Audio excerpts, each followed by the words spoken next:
Good evening. Ladies and gentlemen, I welcome you to this meeting, which I'm calling to order, of the Council of the Town of Oakville. And I'm inviting everybody to rise and join Council in the singing of O Canada.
Thank you, everyone. Please be seated. Madam Clerk, we have regrets this evening from Councillor Lischina and Councillor Sandhu, and I believe all the rest of us are in our places with bright, shiny faces. Councillor, are there any declarations of pecuniary interest? Madam Clerk, there are none. Council, would two of you like to confirm the minutes of the previous council meetings as listed in the agenda? Councillor Palmer and Councillor Giddings, all in favor? And the minutes are confirmed. Now we need a mover and seconder to resolve into committee of the whole. Councillor Duddick and Councillor Haslett-Thiel, all in favor? Opposed, if any? We are now resolved into the committee of the whole format, which is a slightly relaxed style of meeting, and that allows us to consider the rest of the items. And of the rest of the items, 8 of them are public consent items, and 1 is a confidential consent item. Council, do you want to separate any of those? Can I have a mover? I just need a mover for the consent items, public and confidential. Councillor Duddick, all in favor? And that is carried. Thank you, everybody. Now that brings us to our discussion items. And just don't want to miss one. Here we go. So the first one is the denouncing the passing of Bill 21 in Quebec, moved by Councillor Palmer, and which I was the seconder. And the chair recognizes Councillor Palmer.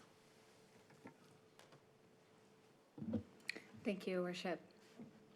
Oakville is home to many faiths, and the expression of religious symbols is welcome in our town. We are a multicultural community that is proud of its inclusivity. And as an Oakvillian and someone who's grown up here, I see and appreciate the diversity that pulls our town together every day. I bring this motion forward to condemn Bill 21 and call on all levels of government to do the same and continue working against this bill. These types of conversations need to be ongoing. And I want to thank all the delegates. I know there are quite a few here tonight to speak on this topic. And I would encourage anyone in the audience and those who might be tuned in at home to reach out to your MP and demand action on this very important bill. Thank you. Thank you, Councillor. Madam Clerk, I understand we have a number of registered delegations, and I will poll the audience for other volunteers after we've heard the registered delegations. And so would you call the delegates? Our first delegate is Shiza Mohammed, here on behalf of Muslim youth. Welcome. Council looks forward to your information. Honorable Mayor, Councillors, and the Town of Oakville. My name is Shiza, and I'm a first-year student at McMaster University. And I would like to thank you for giving me the opportunity to talk about the passing of Bill 21, enacting a ban on the religious symbols in the province of Quebec. We, as Canadian citizens born and raised in this great country of ours, could not have imagined this kind of law to be ever tabled or passed. We have grown in Canada We have grown in Canada enjoying the religious freedoms and rights. We are a country where all of our citizens respect everyone else's beliefs and faith. We are a country of great tolerance and a mutual respect. Personally, I started wearing the hijab, or the scarf, at the age of 14. This was the time where I understood the true beauty and meaning behind it. The concept of hijab is not just to cover my hair from everyone. It is rather a lifestyle. The word hijab translates to curtain or a partition.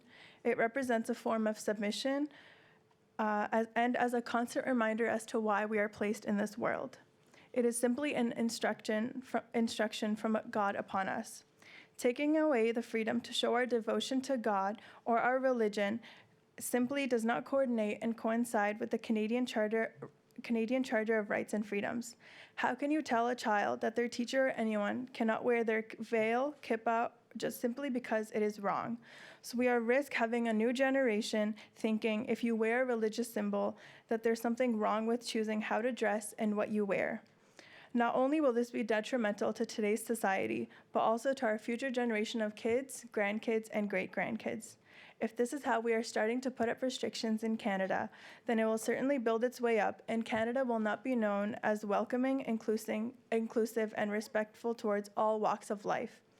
Did you know that 88% of preschool and elementary teachers in the EMSB, or the English Montreal School Board, are women, and that 53% of those women wear some sort of headgear of their choosing? It is biased to note that this law specifically is restricted and the applicability to men, facial hair, such as the beards of Jewish or Sikh judges or police officers, are exempt from this law. This law is very controversial that a person wearing their choice of revealing or exposed clothing is not a problem for society. However, it is ironic that choosing to add clothes to one's outfit is seen as and looked down upon. Kind of backwards, if you ask me. If choosing to dress a certain way, say to model's version of perfect, is okay, then why is stepping away from the norm looked down as dangerous and threatening? On one hand, the law prohibits all religious symbols. However, on the other hand, it allows religious tattoos or Rastafarian dreadlocks. These are all simply personal choices of how someone wants to portray themselves. Someone choosing to display their culture or their identity is how they want to present themselves. It is almost dehumanizing, targeting the public and asking them and forcing them not to show any sort of identity or the right of expressing themselves. All these facts indicate that this newly enacted law is actually against the province of Quebec's own claim of being secular. I strongly request this council to condemn the passing of this law, and we need to educate all Canadians, especially Quebecers, that our great country's image and success in this world lies in our diversity and accepting social, religious, and cultural backgrounds. All human beings that we are Canadians and are renowned world over for our acceptance and our democratic norms. Thank you. Thank you very much. Madam Clerk? Next delegation is Rabbi Stephen Wise. Oh, and Esther Retty. Welcome. Council looks forward to Thank your you. information. Hello, everyone. My name is Esther Reddy. I would like to start off by thanking you for offering the Jewish community the opportunity to speak about a topic that we strongly believe in.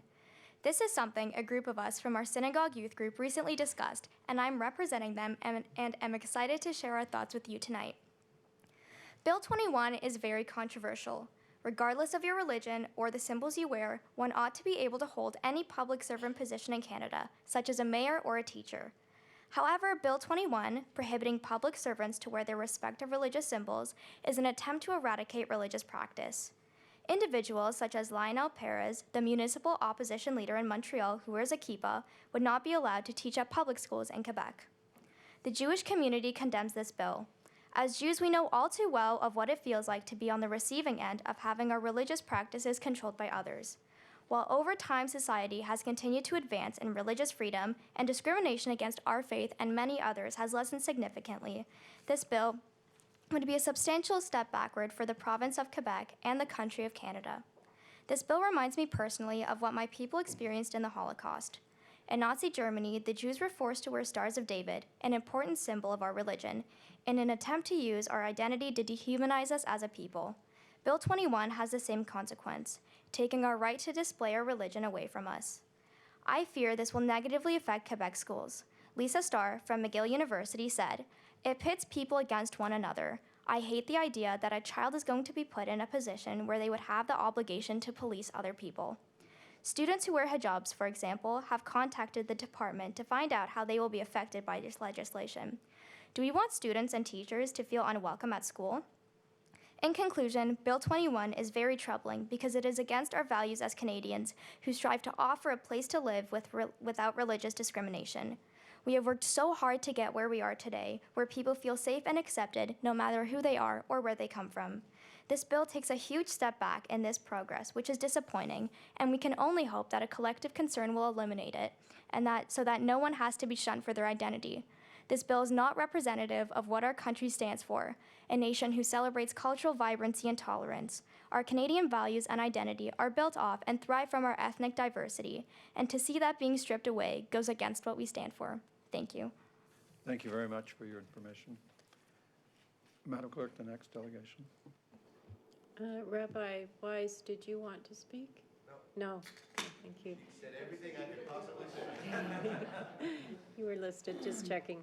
The next delegation is Azia Khan, here representing the Muslim community. Welcome. Council looks forward to your information. Respected Mr. Mayor and friend, and my other friends, councillors. I feel very vulnerable today and scared.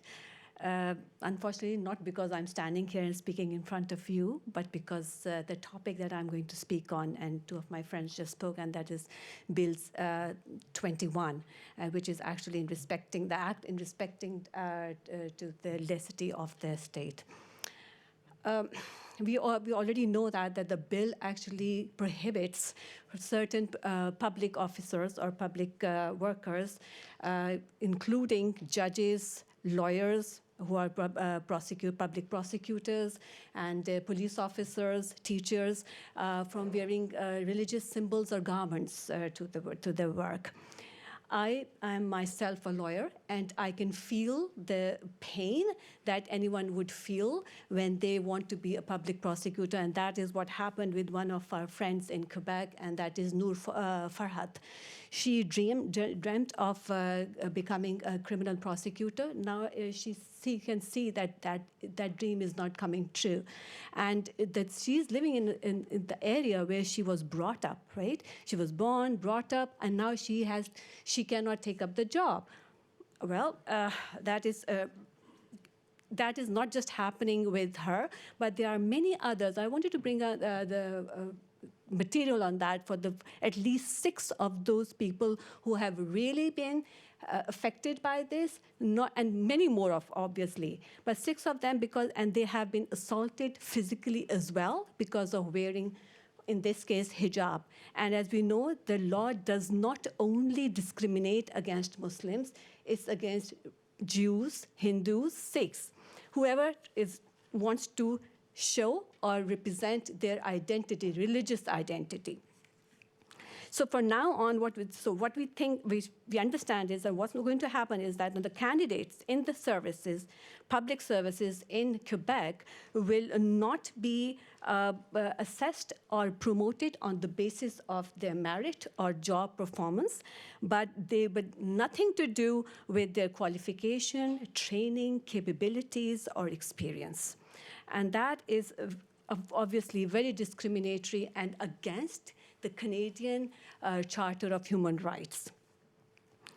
Why are we talking here as Oakville residents about this when it is happening in Quebec? We must understand, respected Mayor, that religious discrimination is a problem that extends beyond Bill 21. According to a poll that was conducted in 2019, and that was really very scary for me, showed that at least 1/3 of those in other provinces would support similar legislation. And we can all already see the hate crime rising, right? So this law has been challenged, the legislation has been challenged in the Quebec Superior Court of Justice. The appeal court has already confirmed and has acknowledged that the law is causing harm that may be serious and irreparable to some of those affected, right? So why I stand here is that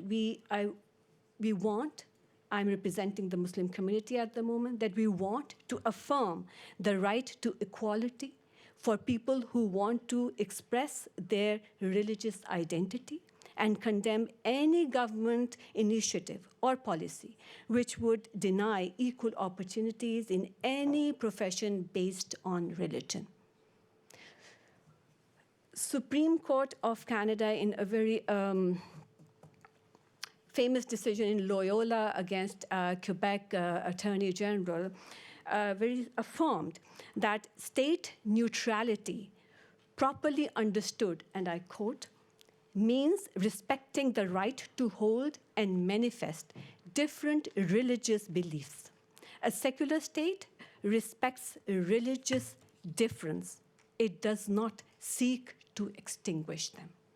Thank you, Your Honor. Thank you for your information. Madam Clerk, the next delegation.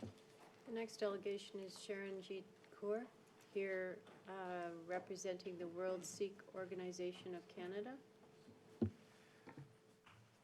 Welcome. Excuse me, you. council looks forward to your information. Thank you very much. Good evening, Honorable Mayor, respected councillors, and members of the executive leadership team. Thank you for the opportunity to delegate today on the matter of Bill 21. My name is Sharanjit Kaur, and I'm here in my capacity as VP of Ontario for the World Sikh Organization of Canada. The WSO is a national organization. It's 35 years old and has a mandate to promote and protect the interests of Sikhs in Canada and advocate for the protection of human rights for all.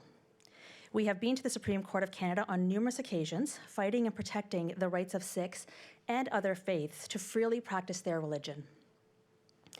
Our board reflects the diversity of the Canadian Sikh community. We have strong representation across all regions from coast to coast, and we are gender balanced. The WSO's executive is over 50% women, and all members are below the age of 40. I raise this demographic breakdown because over the last few years, our organization has been overwhelmed with a number of young people and individuals from all walks of life, be it working parents, grandparents, or grad students, who are reaching out and wanting to become involved. Because there's something happening in Canada and across the world that's feeling very unsettling.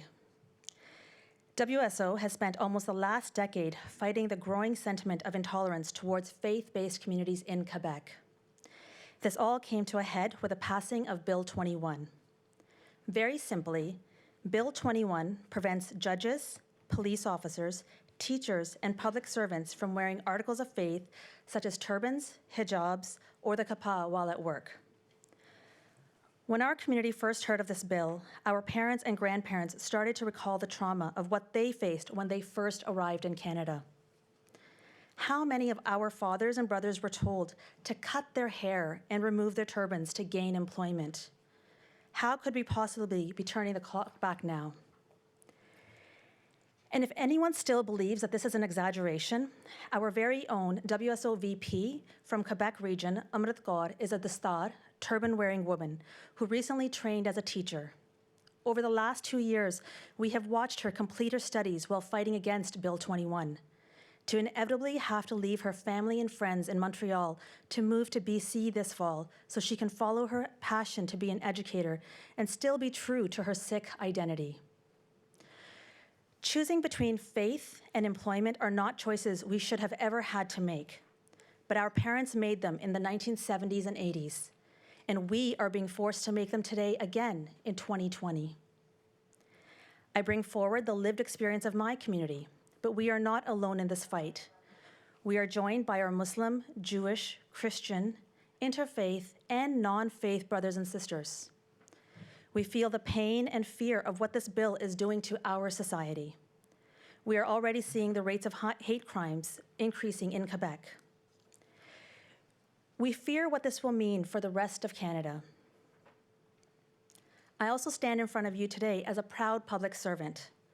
Over the last 15 years, I have had the privilege to work for the region of Peel, the Ontario government, a regional health authority, and most recently I joined Sheridan College, literally up the street. I don't know where my career trajectory will take me next, but I do know it will always be within this sector, in the service of community. And as a public servant, I can say with complete and utter confidence, my choice to practice faith and proudly wear my articles of faith have only helped my ability to connect and deliver services to our residents. And finally, I stand before you as the mother of 2 young children, children who are acutely aware of what is happening around them. I am a mom who has to explain the morning news story to her 11-year-old son as he eats breakfast and I tie his turban, as to why Jagmeet Singh was faced with yet another altercation with a racist individual who insisted Jagmeet Singh, quote unquote, cut his turban to become Canadian. And then I have to turn to my 8-year-old daughter and reassure her that there are more good people out there and that these are just the outliers. But my personal fear is this. Bill 21 presents terrifying constructs that are not being challenged by our leaders, by our institutions, by our neighbors, or by our friends. This normalizes a sense of distrust for people who look different. This normalization then leads to the validation of intolerance. And from this, we will only see the proliferation of hate. We are seeing it already. The question is, when will we stand united to stop it? The National Council of Canadian Muslims and the Canadian Civil Liberties Association have filed a legal challenge against this law. The World Sikh Organization of Canada has joined this legal challenge. But the fight does not stop with organizations like ours, with public servants and moms personally affected like me. The fight against Bill 21 needs everyone in this chamber and all similar chambers across Canada to reflect on how they want to be remembered in history at this time. I commend the town of Oakville for considering this motion against Bill 21. I also thank Councillor Bramar for bringing this motion to Council today. I am hopeful that other municipalities and regional governments will continue to do the same. Some have questioned the relevance or impact of passing motions such as these. I urge you to again appreciate what these motions truly represent. This is our opportunity as Canadians to firmly take a position against laws that create space for intolerance. Your residents that once again are feeling marginalized need to hear from their respective leaders that you stand shoulder to shoulder with us against the sentiments that are driving these laws and the broader impacts that they are having on society. Bringing forward these motions will also keep this conversation relevant because, again, the issue has not yet experienced the level of outrage and response we should have demanded as Canadians. And lastly, these motions will put on record that you, as community leaders, as our councils, will not tolerate intolerance. I will leave you with these words from Benjamin Franklin. Justice will not be served until those who are unaffected are as outraged as those who are. Thank you. Thank you very much for your presentation. Madam Clerk? The next delegation is Wafa Ben Mahmood from the Muslim community. Welcome. Council, Yes. I'm losing my voice. Council looks forward to your presentation. Good evening, Mr. Mayor, councillors, and audience. Thank you for giving me the opportunity to speak today. I immigrated to Canada in 2008. I came from the Netherlands, where I had been living for 12 years. When my husband and I were deciding whether to continue our lives in the Netherlands, Libya, or choose an alternative country for the future of our daughters, we chose Canada for many reasons. This includes the fact that Canada is a prosperous country with many positives, such as healthcare, safety, and excellent quality of education. In addition to these attributes, we were impressed by the Charter of Rights and Freedoms. As a Canadian citizen now, I understand it is my right to openly practice my religion. When Bill 21 was first introduced, it changed many Muslims' lives in Quebec as their work and personal lives were affected. They felt a sense of fear as they went about their daily activities and lacked the self-confidence that they never had to worry about previously. Bill 21 goes against Canada's international banner of diversity and inclusivity as it insults a sense of acceptance for discrimination, racism, and hatred. It's impeccable that we, Muslims, don't feel like second-class citizens in Canada with limited rights and freedoms.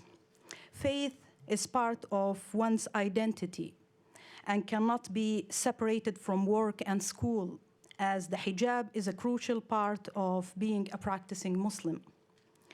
Thus, Bill 21 harms visible minority individuals, and religion should never be an obstacle when seeking opportunities and employment to improve one's future prospects.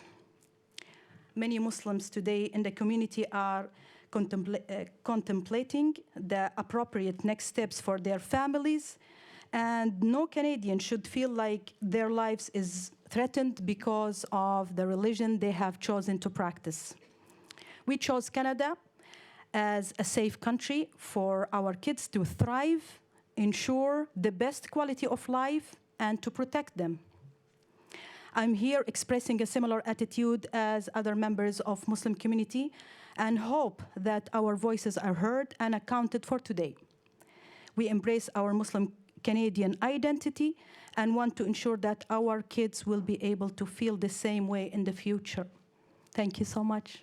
Thank you for coming. Appreciate your remarks. Madam Clerk? Next delegation is Sidra Ajoum.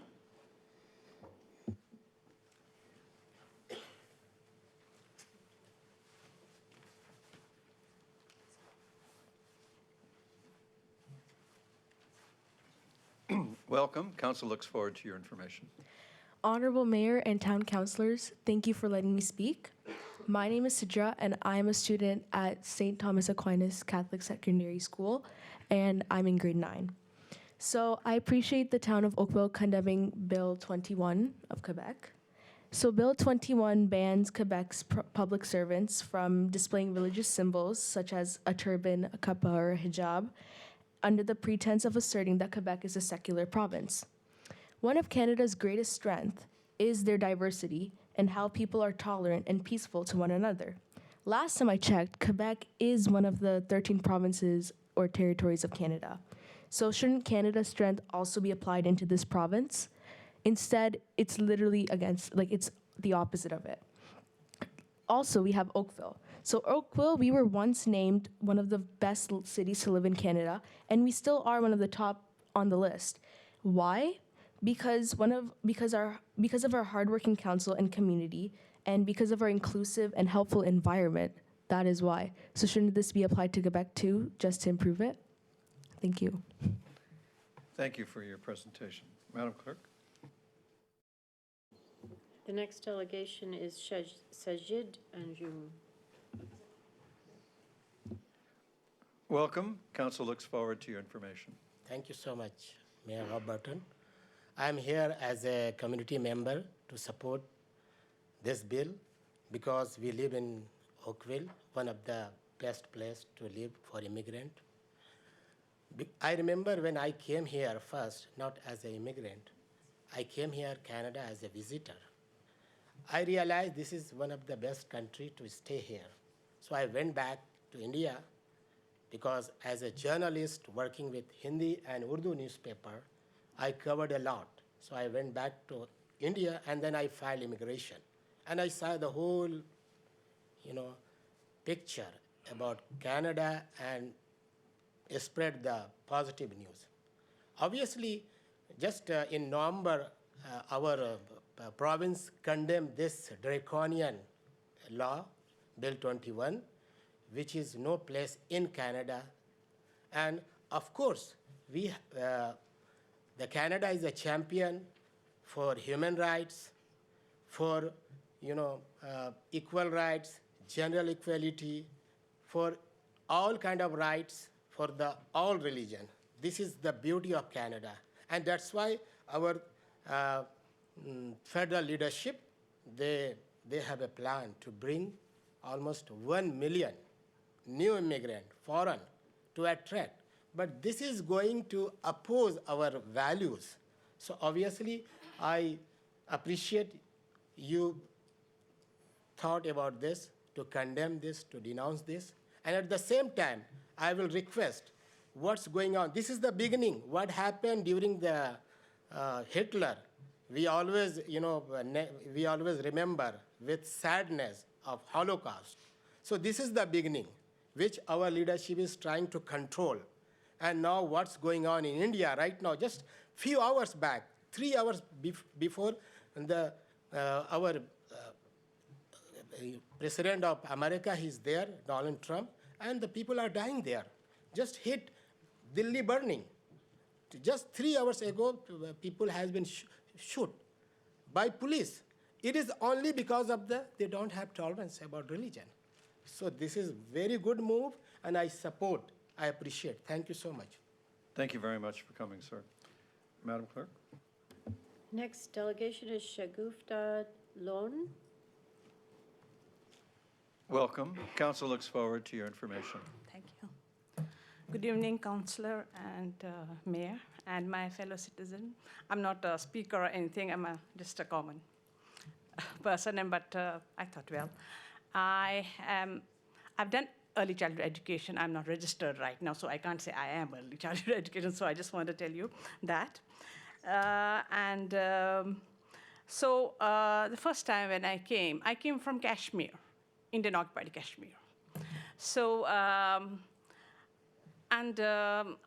when we had to immigrate here, I asked my husband, would they allow us to put on hijab? This was my first question, actually. Because I put on hijab when I was like in 20s. So I didn't wear it like traditionally. So it was by choice. I mean, totally, I thought about it and then did it. So he said, yeah. I said, okay, then we are fine. Some people had problem with cold. Our place is surrounded by mountains, Himalaya.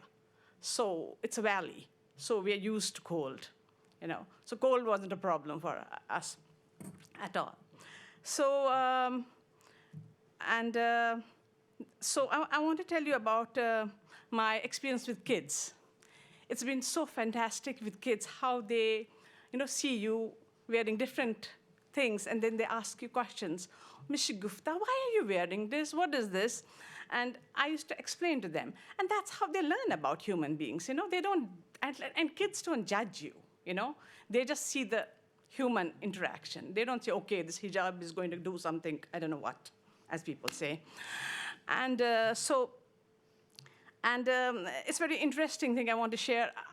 In school, many times, there's not halal food, and that's okay. So I didn't eat meat. And then another lady came who was wearing hijab. So I had a child. She realized that both ladies are wearing this headscarf, and they are not eating the same food. So it said, so Ms. Gupta, is this teacher also halal like you? So she found her own word to understand it. So, and it has been such a great, fun. It has been so fun to work with kids and interact them culturally and other things. They know so much. I had even taught them how to sing a song from my place and do all those things. And then you said, Ms. Gupta, this is our favorite song. So then I just I was quite surprised by this, like such a bill coming here when we are always talking about diversity, And I don't understand, how does wearing these things, stop people from, working, or what does it do to the people, when they are wearing anything, Somebody may pass a law tomorrow, everybody will come in pajamas, so no suits, nothing, There will be somebody like that.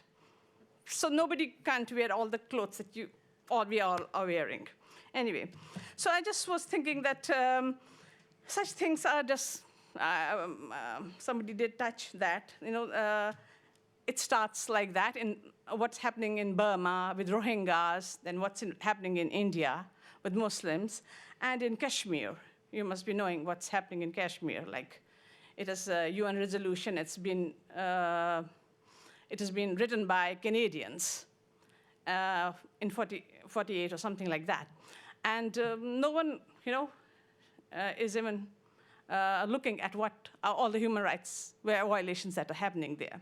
So same things, so it starts with something and keeps on going on.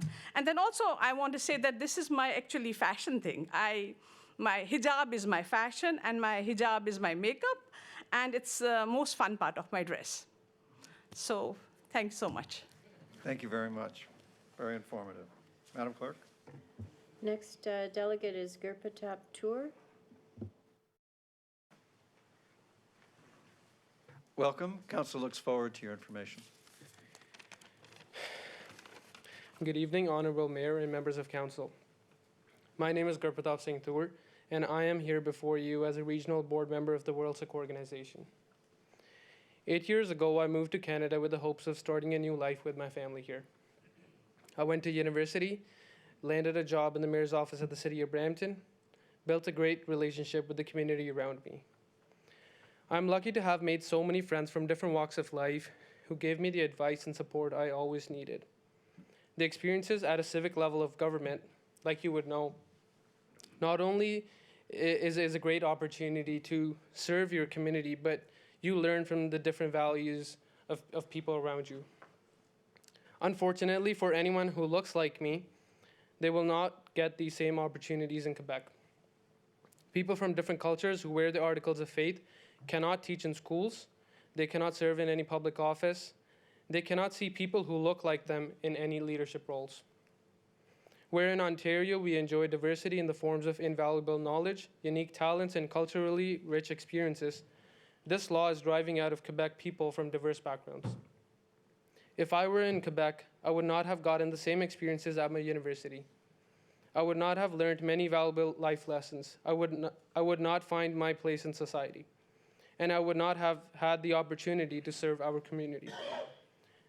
This is now a reality for thousands of people just like me. This law reinforces institutionalized racism and discrimination in Canada. What makes it worse is that this discriminatory legislation is being disguised as a Quebecois value. Doing so in itself is marginalizing those voices in Quebec that are affected by this law and stand against it. This legislation has created two spaces in Canada. One where I can enjoy my rights and freedoms guaranteed by the Charter, and the other is where I would have to take off my turban to work in any public service. Just as we proudly celebrate the Canadian Charter that guarantees freedoms and rights for all of us, a law that takes away freedoms for some of us should be a concern for all of us. I want to sincerely thank the City of Oakville for their solidarity in joining all major cities across Canada to bring this motion forward to stand against this law. Thank you for having this important conversation in your city and not letting it die down. Thank you. Thank you very much for coming, sir.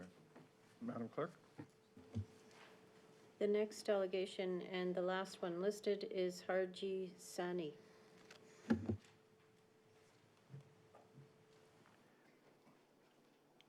Welcome. Council looks forward to your information.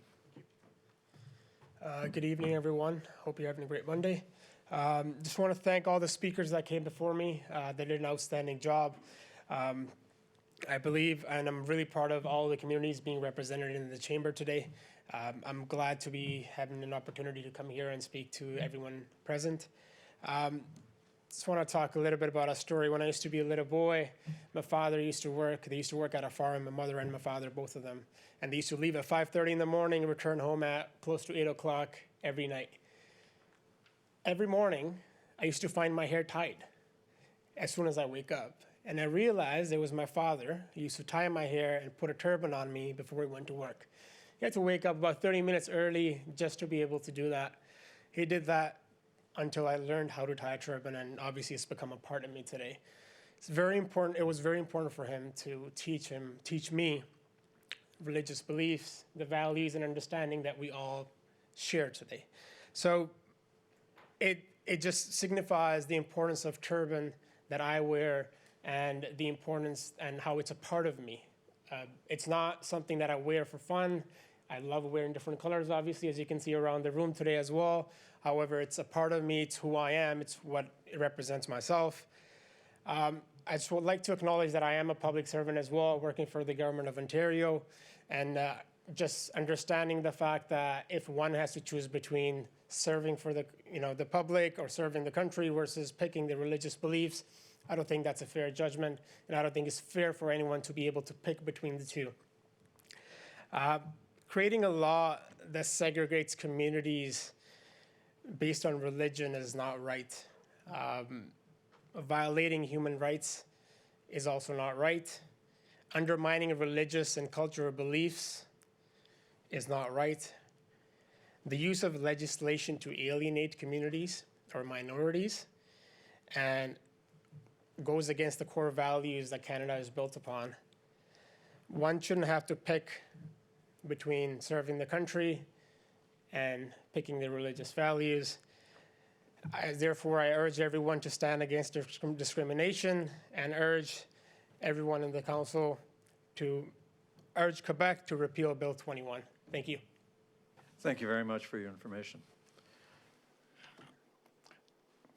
Now, that was everyone who registered to share their information with council. If no one else wants to share more information, we'll see if council was persuaded. If anyone would like another, if anyone has additional words they'd like to offer, now is the chance to raise your hand and take that shot. All right, I don't see any volunteers, and so I'll confine it to table. Councillor Adams?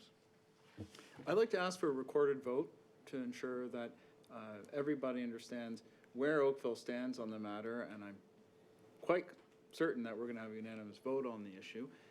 Clearly, this is an issue that's important not only to Oakville but to the country, and the issues that are going on in Quebec are deep ones and important issues that we need to stand up against. They fan flames that shouldn't be fanned. We have issues all across the country, and I know in my experience of being a council member that unfortunately I've had to face up to members of the community who haven't been as open as I would like them to be, and this is the kind of thing that you've got to stand up for. Thank you, Councillor Adams. Councillor Longo? Thank you, Your Worship, and thank you to Councillor Palmer for bringing this motion forward with Mayor Burton. Having lived in Montreal when I was younger, I'm extremely disappointed and outraged. Religious freedom and the expression of faith is a fundamental right of all Canadians under the Charter of Rights and Freedoms. And I strongly denounce the passing of Bill 21. We should embrace diversity and multiculturalism as it makes our community Oakville stronger and Canada. Councillor Hilger? Thank you. To you, Mayor Burton. To the mover of the motion, the last speaker mentioned that we should ask Quebec to repeal the motion. I think it would help to put that in also. And also at the very last, I noticed FCM is missing. Like we're sending it out to the municipalities of Ontario. Should we not also send it to Federation of Canadian Municipalities? I just wonder if you'd like, if we could add something to that. I think I've added in FCM, and we'll make sure that it's in the final version. I thank you. Now, does the word repeal, should that be in there also? That's a good word that he came up with, I think. Well, the author and I thought oppose covers all that and more. So, opposes Bills 21, and I don't know. You could amend it, I suppose, but we're going to be writing it in committee here. Councillor, we'll come back to you. Councillor Chisholm. Your Worship, I would support repeal too. It has action attached to it rather than oppose. Oppose is just basically a value statement. I would say repeal would be a more appropriate wording. I'll offer you some wordsmithing on the fly. We could insert the words "and seeks its repeal" after the word Bill 20, after the words Bill 21. We've got happiness over here. Councillor Palmer's happy. Happiness out there.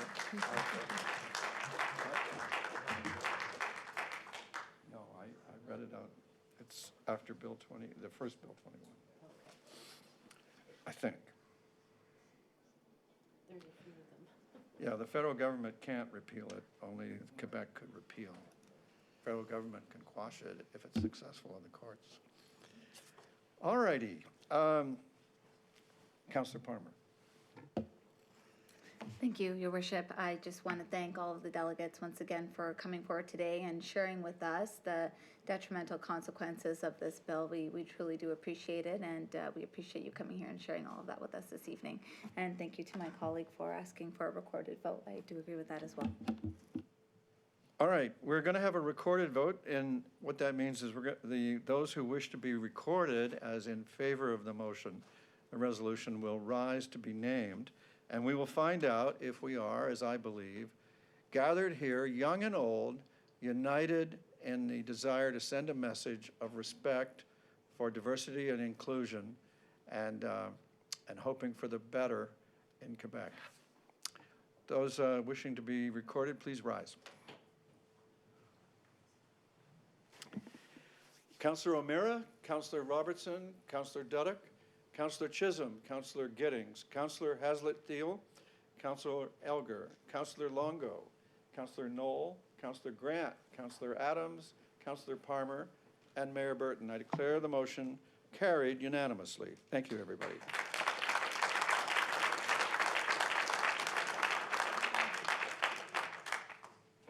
Now, normally, after an item that involved a large number of people who came for it, leading to another item that you didn't come for, I would have a recess and say you could go quietly. But the next item is actually, in my opinion, just as important, and I'm going to ask everyone to stay because it's educational and very valuable, and it concerns our way of life in Ontario. This is a motion by Councillor Adams and Councillor Elgar about conservation authorities and their important role in our lives. Councillor Adams and then Councillor Elgar. Thank you very much, Your Worship. I am going to read it out in part because we have wordsmithed it a little bit over the weekend to put into it a few more items that we think are relevant and important to convey to the province and others. And so for everyone's sake, I'm going to read it out, though I know council members have it in front of them. It isn't up on the, or it's not currently up on our overhead. And it's regarding Conservation Authority funding and mandates. And it reads, whereas the town of Oakville has been well served by both Conservation Halton and Credit Valley Conservation, whereas we have a long history of working with both authorities, whereas conservation authorities provide educational and recreational activities that inform the public about a wide variety of topics, including watershed maintenance, wildlife, and Canadian culture and heritage, whereas conservation authorities are on the front line to prevent and mitigate the impacts of climate change, such as flooding and invasive species, whereas flooding accounts for the largest portion of disaster recovery costs in Canada, whereas Conservation Halton and Credit Valley Conservation Authority work on updating floodplain mapping.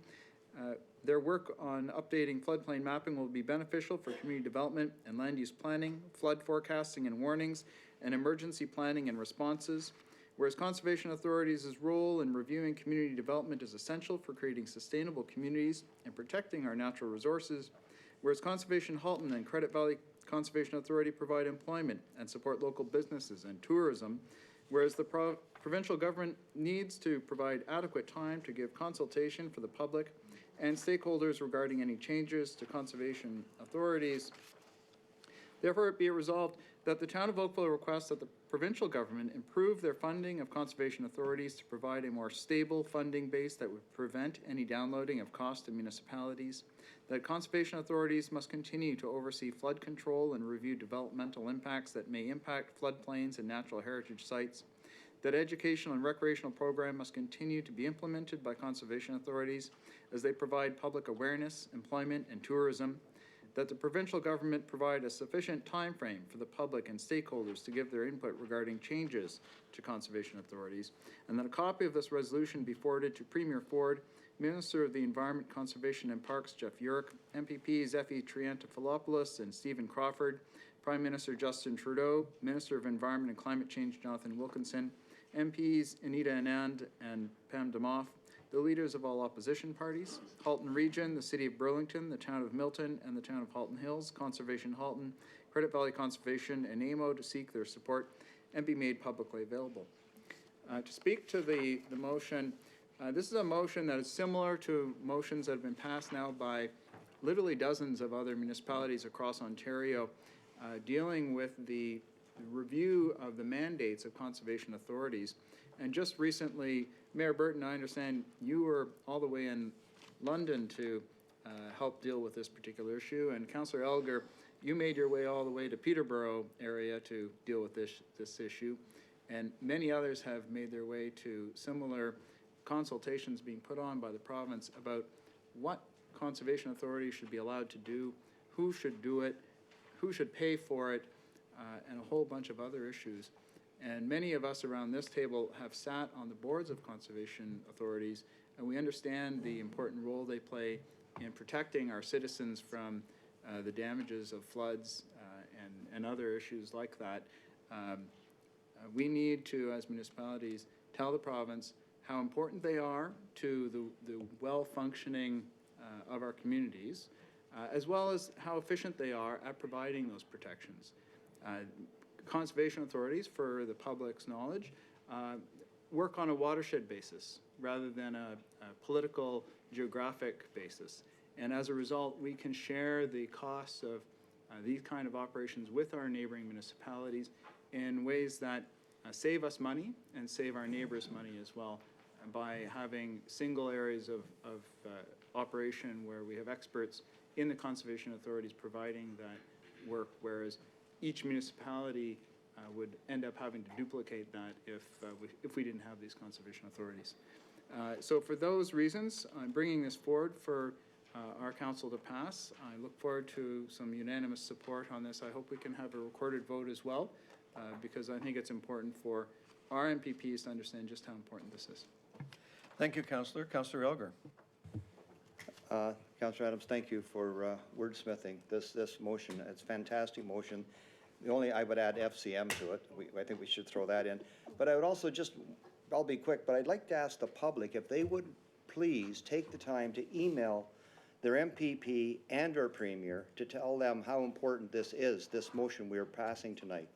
And hopefully it'll be easy to find on our town website, oakville.ca, so that you can just add your name and support us, because anything you can do to help us would certainly be appreciated on a watershed basis. It's so important for Halton Region also.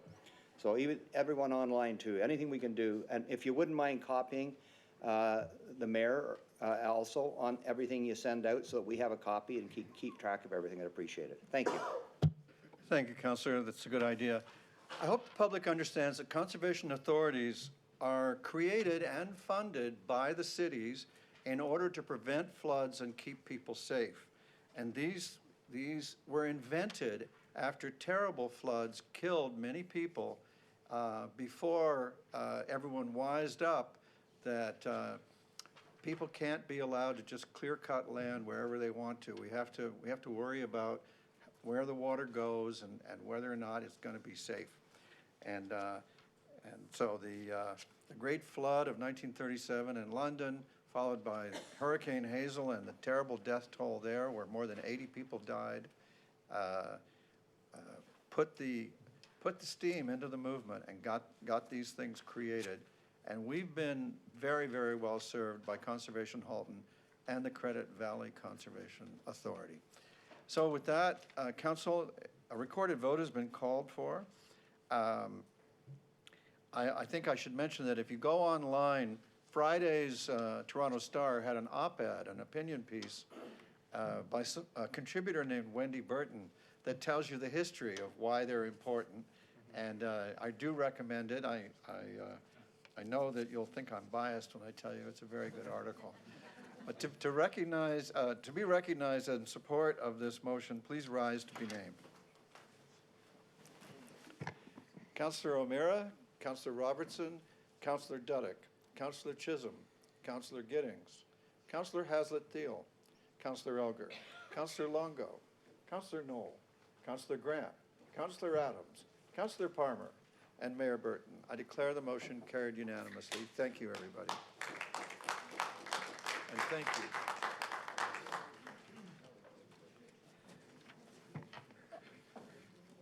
All right.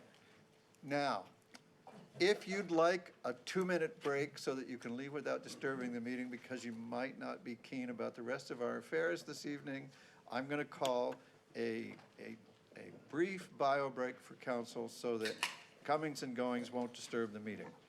We're in recess for 5 minutes.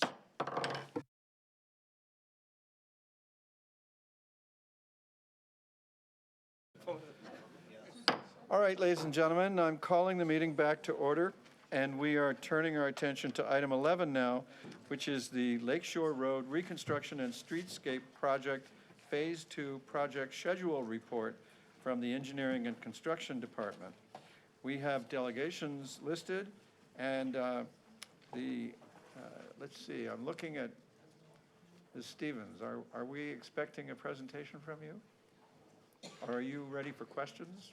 Either way? Through you, Mayor Burton, either way, we do have a presentation ready, but we're happy to take questions if that's the will of We're ready for your council. presentation. And I'm told Councillor Longo has questions for you.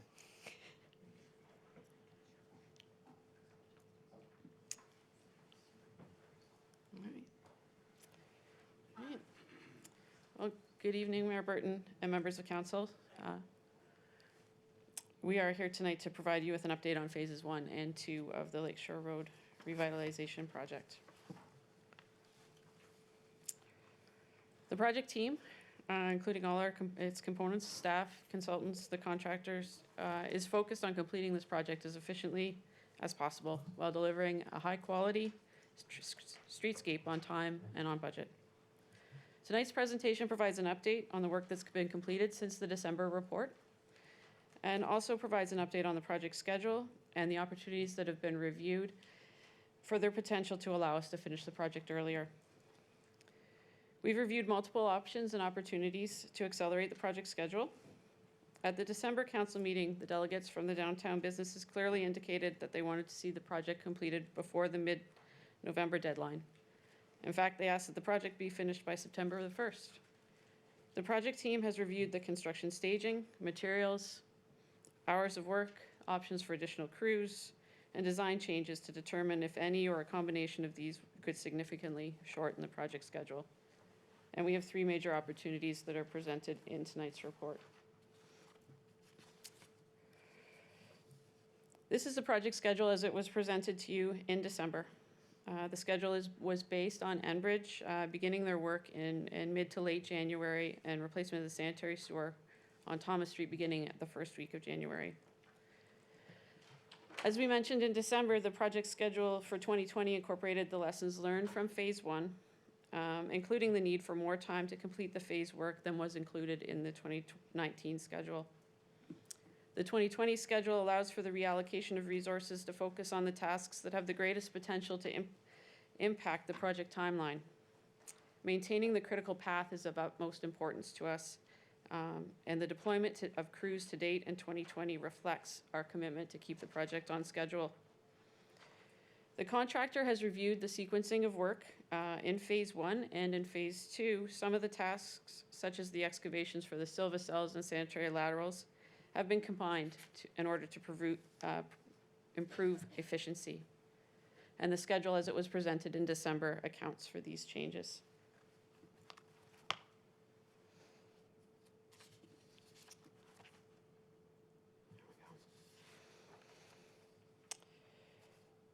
As council is aware, construction began the first week of January. Our Enbridge was able to mobilize their contractor earlier than expected and was able to begin work that first week of January.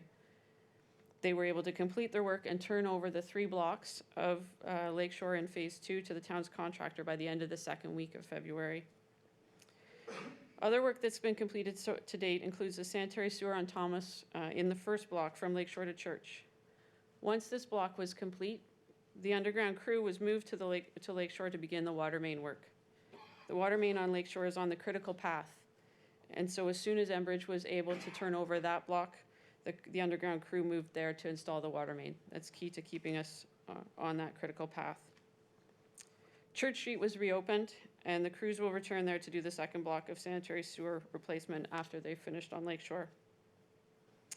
Other work that's currently underway or complete in 2020 includes installation of the water main from Allen to Reynolds, a water chamber at Reynolds, and preparation for the installation of the water chamber at the Allen Street intersection. Installation of new streetlight poles on Lakeshore from Navy to George. The electrical work in phase 2, including the traffic signals removal of the traffic signals at Trafalgar, removal of the old streetlight poles, and installation of the temporary wooden poles, and preparations to activate the traffic signal at George and Lakeshore. As I mentioned, the project team has reviewed many options to accelerate the project schedule, and 3 will be discussed in the staff report and in tonight's presentation. These 3 opportunities are related to a water main design change, construction staging related to sidewalk pouring, and additional crews and working hours.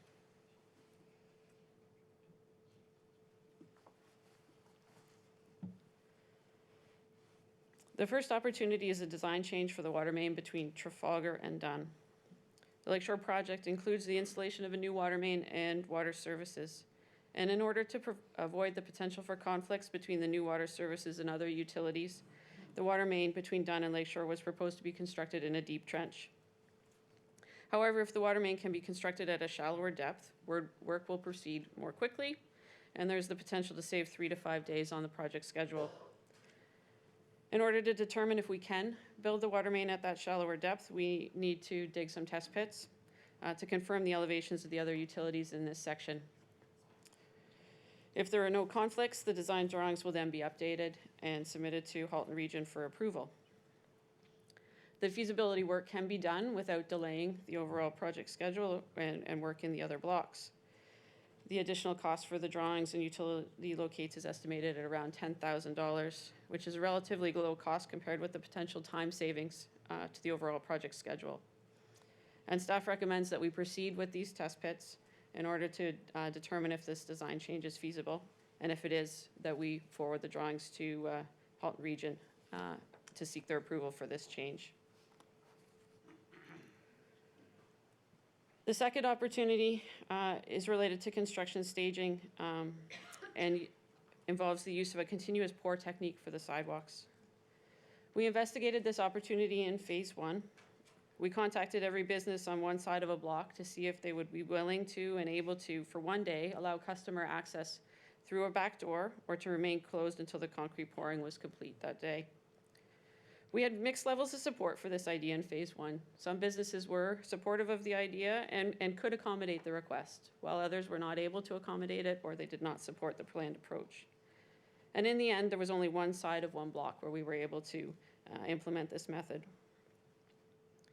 In phase 2, the continuous pour technique does have the potential to significantly accelerate the schedule, but it also results in a greater impact to the downtown businesses and residents than other methods of sidewalk pouring. It's also more challenging to do this in phase 2 because fewer of the businesses have rear accesses that would be suitable for use as a temporary customer entrance. And there are more residential units as well, which changes the dynamics about when we can do the work. To achieve a noticeable time savings, all of the businesses on the north side or the south side of a block would need to buy into this and be able to participate. Because of the way that this technique could impact front door access to properties for a day, the staff recommendation is that we contact each of the businesses and residents on a block-by-block basis to determine their feedback on this option. And if an entire side of a block was able to accept the impacts in order to reduce the overall project schedule, we could implement a continuous pour. But we recommend that we only proceed with this option if we have the acceptance from those that are directly impacted.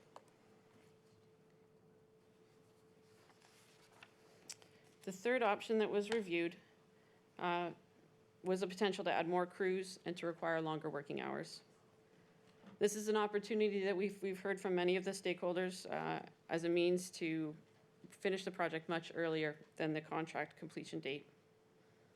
Currently, the opportunity to work longer hours, including weekends, is available to our contractor. And when feasible, the contractor did use additional crews and longer working hours in phase 1. and will continue to do that in phase 2 as well. However, there are some limitations. The number of workers on site in the last few weeks of construction in phase 1 has been pointed to a number of times in the discussions about the 2019 construction schedule, and we've been asked why we can't have that same size of workforce on site every day working on the project. One of the key reasons is that there are many different components to this project. They all require different and specialized skill sets. The sewer and water main work, the electrical, the granite, the paving, the line painting, they're all completed by different crews with different skill sets, and those skill sets are not interchangeable. The greatest opportunity for us to have multiple different types of crews on site comes when we have work underway in all of the 3 blocks and different work in each of those blocks. The Lakeshore Road project is creating a superior streetscape using high-quality materials. This isn't a standard road construction project. So much of that work has to be completed by skilled, specialized, experienced labor because of the high-quality materials that we're using. These skilled laborers are in high demand and in short supply. The contractor cannot simply hire more people who have the availability, training, and experience to complete this at the level of quality and standard that we are expecting. As part of our communications program for this, we have developed the next 5 slides, which illustrate the sequence of tasks that comprise the project work for Lakeshore. These graphics help illustrate all that is involved with completing the reconstruction and streetscape work. We have sort of generalized and lumped together a number of these tasks. So this first slide illustrates the underground work that our crews, our contractor is undertaking this. So this is after the gas mains have been replaced. So the first step is to install the water mains and the sanitary sewers. This infrastructure is installed in trenches within the roadway. And you can see that we have equipment and haul routes within the work zone, but we've maintained the public access for pedestrians on the existing sidewalk. Once the sewers and water mains are in, we then move forward with the silvicels and the installation of the ducts for the conduit, for the fiber and the electrical. These are installed closer to the existing curb line, but we still need that workspace within the roadway and are still able to maintain the pedestrian access on the existing sidewalk.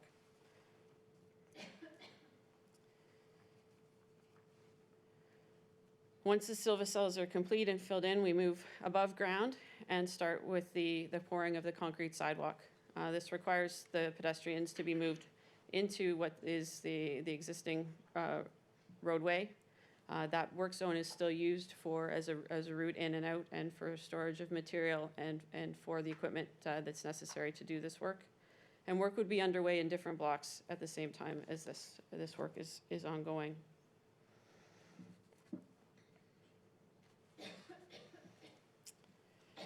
Following the sidewalk installation, we now have multiple different types of crews in place in the same block. So we have the electrical crew doing the streetlight installation.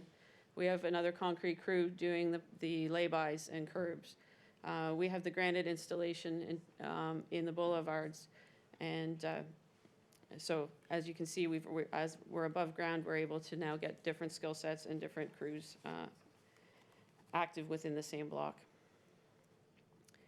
And finally, we move on to the paving, and when the paving is underway, we also have the civil crew installing all of the street furniture. We have the arborists in there with the trees, and then we have the electrical as well, activating the street lights, activating the traffic signals. This information will become part of our communications program, and as council is aware, the communications is a key pillar of our mitigation strategy, which I'm going to briefly touch on next. This image is an example of our weekly newsletter.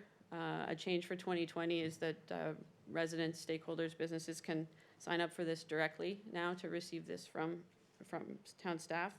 We had been distributing it through the BIA before, and we'll continue to do that. But our communication plan also includes the website, the the information booklet, signage, the ambassadors, the community liaison, and the project office, all to ensure that residents, businesses, and the BIA have access to project information and a central point of contact for any questions they may have. We also wanted to highlight the Digital Main Street program. Although the funding from the province for the grants has now lapsed, this is a program that will continue through 2020 and is available to all 3 of the BIAs. Since we launched the program, 87 businesses have received one-on-one digital training, 45 of them in downtown Oakville, and the province awarded digital transformation grants to 18 downtown businesses. We've held a number of workshops to provide training for multiple businesses, and we've received great feedback on the program.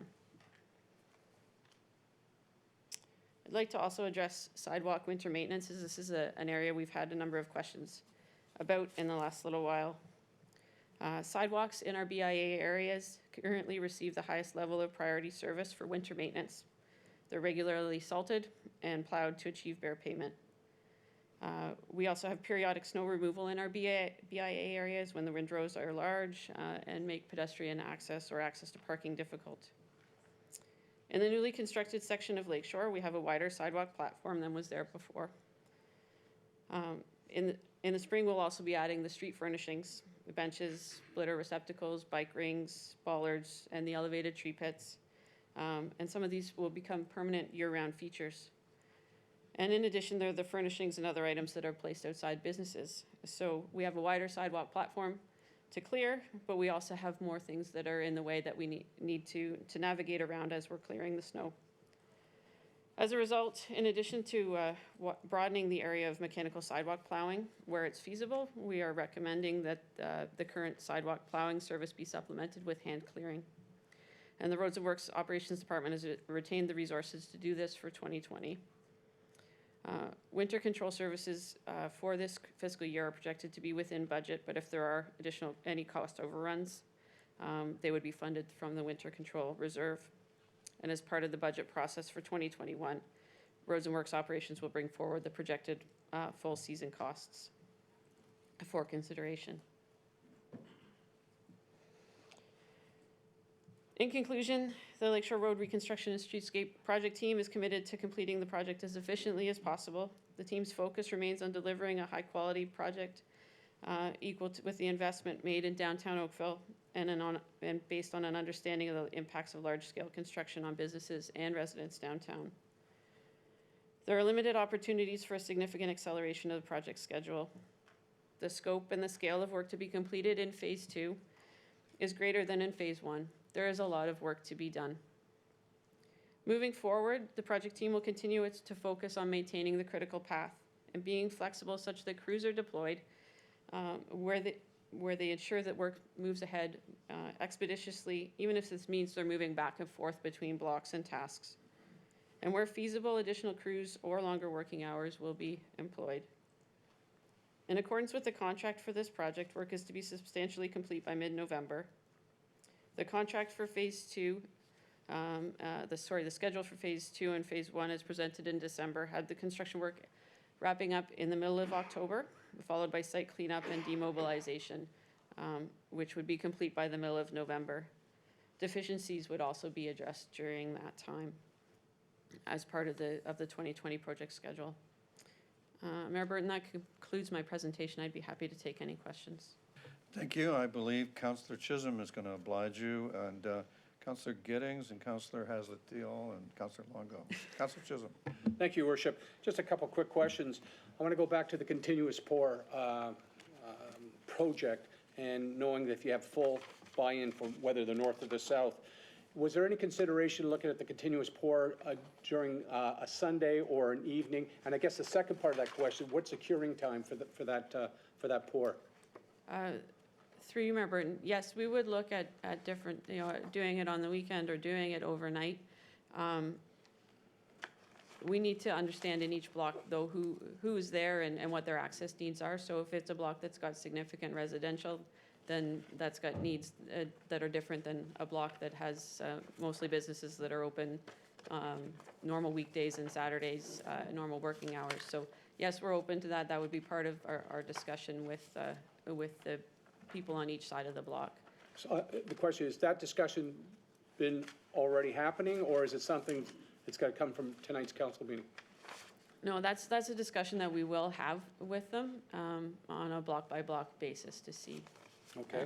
And the second question, with the phase one, I see parts of it still incomplete, like it's asphalt, temporary asphalt in corners, and also Thomas Street, the water mains have been completed, but the roadway is very rough.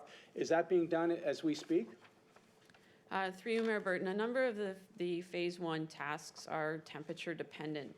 So we aren't completing them right now, but we will be completing them in the spring when things warm up. So for example, the granite pavers and the grout that goes in between them, the grout is temperature dependent. So we need to wait until it's warm enough in order to do that and lay that. So that will be addressed in the spring. The phase one deficiencies, we have a list that the contractor and our consultant and our staff are putting together, and those will be addressed as appropriate, depending on, the timing as appropriate, but will be all addressed. Thanks, Joe. Just on that comment and a follow-up question. Sorry for taking council's time on this one, but if we have deficiencies in phase one, does that take away from the working crews that are doing phase two right now to complete phase one deficiencies? Through you, Mayor Burton, our focus will be on maintaining the critical path. So we will look at the availability of the crews and what they are doing that day to see whether the work needs to be done in phase two on Lakeshore in order to keep things moving. We don't want a crew deployed to another area and that results in somebody having to wait. We're trying to keep everybody moving forward. And then whereas there's capacity, they move on to the deficiencies or move on to another area. So that's where we have that flexibility coming into play, where the crews may be moving around a little bit within the Lakeshore project. But we need to keep on that sequence. We need to keep that critical path moving forward. So who makes the ultimate decision with respect to with the phase one deficiencies and phase two work and making sure that it is efficient? Who makes that decision on the project? Through you, Mayor Burton, the contractors is responsible for how they deploy their resources, but we are working very closely with them. They definitely understand the importance of the critical path, and they have been bringing forward the suggestions on how we can make sure we maintain that just as often as we have been. It's been a collaborative endeavor. Thanks, Joe. Councillor Giddings. Thank you, Mayor. You mentioned, Councillor Chisholm mentioned the deficiencies from phase one. I understand that we don't want to pull people off of that. If it's available at the end of a shift, or if it's something that's not a large project, could that be done without having to have them come back and lose the weather at some point, depending on the size of the job? Yeah, through you, Mayor Burton, yes, we'll be looking at all of that to see how and when it's best to do that.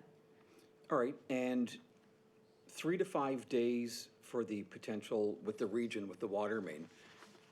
When do you expect to hear back on that? Through you, Mayor Burton, now that we have access to the third block, that Enbridge has completed their work, we can start with the test pits. And so that once that's done, then we'll get the design over to the region. So shortly, they will be working on it, but the first step is to make sure we know what's under the ground and how deep it is. So we have a potential of possibly 17 days or 3 working weeks that it could be advanced. What did we lose last year in terms of weather? Through you, Mayor Burton, we had 7 rain days where we had the crews leave early, and I think it was 5 days, weather days, that where they weren't able to work due to weather. All right, and we're about 7 weeks into it, and we've got 10 months, so we're about 20% of the way through. Are we on track so far? Through you, Mayor Burton, we have a number of items where we're actually ahead of schedule related to, we were able to get started on the water main earlier than we expected. We were able to get started on the water main chambers earlier than we expected to. Excuse me, that's the Allen and Lakeshore. The Allen Lakeshore through to Reynolds. Right. We're tracking ahead of schedule on installing that water main so far. We still have to go back and do the services and the commissioning, but we are ahead of where we thought we would be in December. We have some items, though, where we are behind. So we took the crew off of George Street and moved them to Lakeshore to keep that work moving ahead. We had anticipated being done, the sanitary sewer work on George, around this time, but we will have to go back to do the second block. But that work is not as time dependent as the underground on Lakeshore itself. So we made that decision to move the crew around. Understood. And can you detail some of the changes that have been put in place in terms of the construction management for phase 2? Yes, so through you, Mayor Burton, the contractor has added additional supervision staff to their team.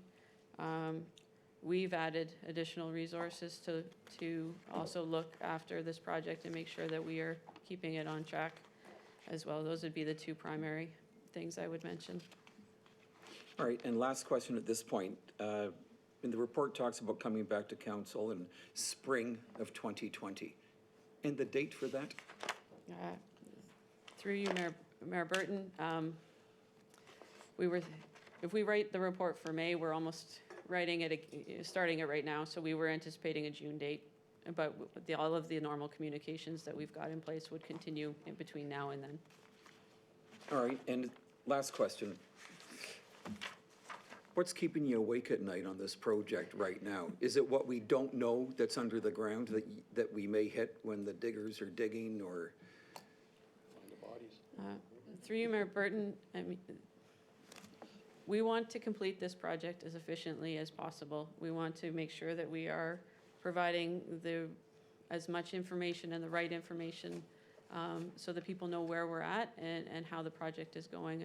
And so I think, my focus is on doing those things, on making sure that we have the team focused, making sure that we are providing the information that you need, that the community needs to know where we're at. And, if we do find surprises under the ground, that we are ready to deal with them.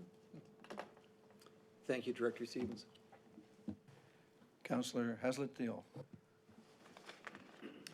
Good evening. Thanks very much for your report. So I'm never sure where to start with this list, and some have been asked, so that's great. Can I just ask, let me start with Allen and Lakeshore. So this morning, from a resident's perspective, the upset was, okay, so now I can't get into downtown unless I take a different route. Can you just tell us what efforts are being made to manage that rerouting of the traffic so that A, the merchants can have some confidence that people are going to be able to feel welcome, and that the residents are not inundated with additional traffic forever? Through you, Mayor Burton, we have detour signage out there. We are adding additional signage out to make sure that people are aware of the route. We have included Church Street on the detour route to keep people as close to Lakeshore as possible. Some will go further north, but we want the ones that are headed to downtown to be as close to Lakeshore as they can be, so they can come back in. We provided updates to all of the residents in the area. We went to Douglas and Watson as well to make sure that they were aware of the temporary diversion of traffic into their neighborhoods. We will continue to be just stressing that through all of our communications. And we have more of the open for business signs coming to make sure that those are put out so people can see what businesses are in those blocks and go up to church and then come back down so they can be visiting those businesses. Okay, thank you for that. One of the challenges in phase 1 was the length of time Navy Street took. And Allen intersection, I understand the work is similar but not the same. Can you just give maybe the public a sense of what what will be done differently on that intersection so we're not into such an extensive delay as we were on Navy? Through you, Mayor Burton, the work is similar in terms of the amount of space that we would need within the intersection, but this is a water chamber rather than a bell manhole. We are consolidating the work within that intersection so that we can get as much underground work done at one time as possible so that we can get out of there sooner. Because there's fewer parties involved, we don't have utilities as an example, we are able to keep greater control over the schedule for that work. Okay, thank you for that explanation. In your presentation, you used the phrase, more time is needed in phase 2 for the work to be completed. Can you maybe help us understand what you mean by why is more time needed in phase 2 versus phase 1? Through you, Mayor Burton, when we did our review of how things went in phase 1, we realized we needed more time to do that work. We also looked at the work that is included in phase 2, and there is more of it. We have more sanitary sewer work beyond Allen Street that is going in. We have the sanitary work on Thomas that's going in. And we have to go back and do the areas that we didn't finish in phase 1 as well. So it's the same type of work that was in phase 1 for the most part, but there is more of it and a greater extent of it. Okay. So one of the common concerns you heard from merchants and others is that they felt fairly strongly that machines sat idle and that there wasn't activity. Is there anything you can say to help people appreciate or understand why that might happen in phase 2, or if it will happen in phase 2, why it's happening? Through you, Mayor Burton, that's another thing that we've looked back on as we were debriefing from phase 1 and preparing for phase 2. And the majority of our working days, we actually had people on site 10 hours or more in phase 1, and that continues in phase 2. That we're there. We had 7 of the months where we were there. The equal to or greater than the number of available working days. The whole project team is focused on trying to get this done as efficiently as possible, and so having extra equipment there that's not being. We want to use the resources that we have on site and move them around so that they can be used rather than they're sitting there. Sometimes we will need equipment because it's going to be used the next day, and it's just too expensive and disruptive to take it off site and bring it back. No, we certainly understand the frustration if people see things that are not moving and they're not they don't have the explanation of why that's being set up the way it has been. So we would like to provide more information as well, and that's part of the communication that we're working on. And is it true that we're actually using sometimes the middle of the road as the staging area in order to facilitate that? Through you, Mayor Burton, yes, that's correct. Sometimes the middle of the road has to be the staging area, or it's the route in and out to the next block for the crews that are moving there. So there may be a time where there's not as much work being done in the middle of block 1, for example, but we need to keep it clear so they can get to block 2. Okay. In the report, it talks about Silva cells and the sanitary being combined, and that's going to improve efficiency. Can you tell us what the timing gain is as a result of doing that? You were kind enough to give us the timing gain of what happens with a continuous pour. What timing gain did we get under the Silva cell and the sanitary? Through you, Mayor Burton, it's already been built into the schedule, so it's not an additional timing gain over what was presented in December. But we had 2 different crews, one a sanitary crew and a Silva cell crew in phase 1, each digging their own trench. Now we're just going to dig a little bit wider and do it once. So it's a little bit difficult to quantify the exact timing, but it is more efficient, and it should help. So is it possible that's actually going to gain us days that aren't really reported? Like it's a little bit difficult to perceive that if it is going to be more efficient as a result of doing that, then in December, that timing goes right to November. But if this in fact improves efficiency, shouldn't that reduce that timing? Yeah.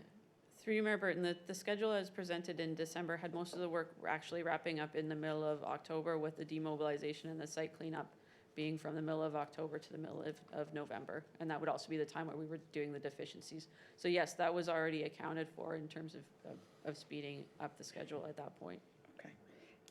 And when you say substantially complete by mid-October, does that mean the fences are down in mid-October? Or does that mean, like, what does that really mean? Yeah, through Mayor Burton, that means the road is paved, the traffic signals are on, and we're able to use the road. Yeah, it's open. That's what we're tracking for. So even though the end date is mid-November, we could see the street reopened by Thanksgiving. Through you, Mayor Burton, that's where we're aiming. Yes, is to be done then, and to use the time in November to do the deficiencies. Okay, just a couple more questions, I promise. One of the opportunities from phase one was that there are questions that are being asked by one merchant that another merchant may have. Are we tracking the questions that we're receiving and the answers we're giving them in a way that we can then sort of create a frequently asked questions protocol and assure the merchants that we are on top of these common concerns? Yes, through you, Mayor Burton, yes, we are tracking all of the questions that come in and the responses to them, and that's one of the reasons we're encouraging people with questions to go through our liaison, community, Mary Valley, to make sure that all of the questions are getting to a central location, so that they'll be distributed then internally to get the right answer, but come back into a central spot so they can be tracked. I want to just say to the Commissioner, thank you for looking into the snow removal and making it a priority, removing some barriers for people to be able to walk in all the BIAs, but in particular right now with downtown. It's an effort.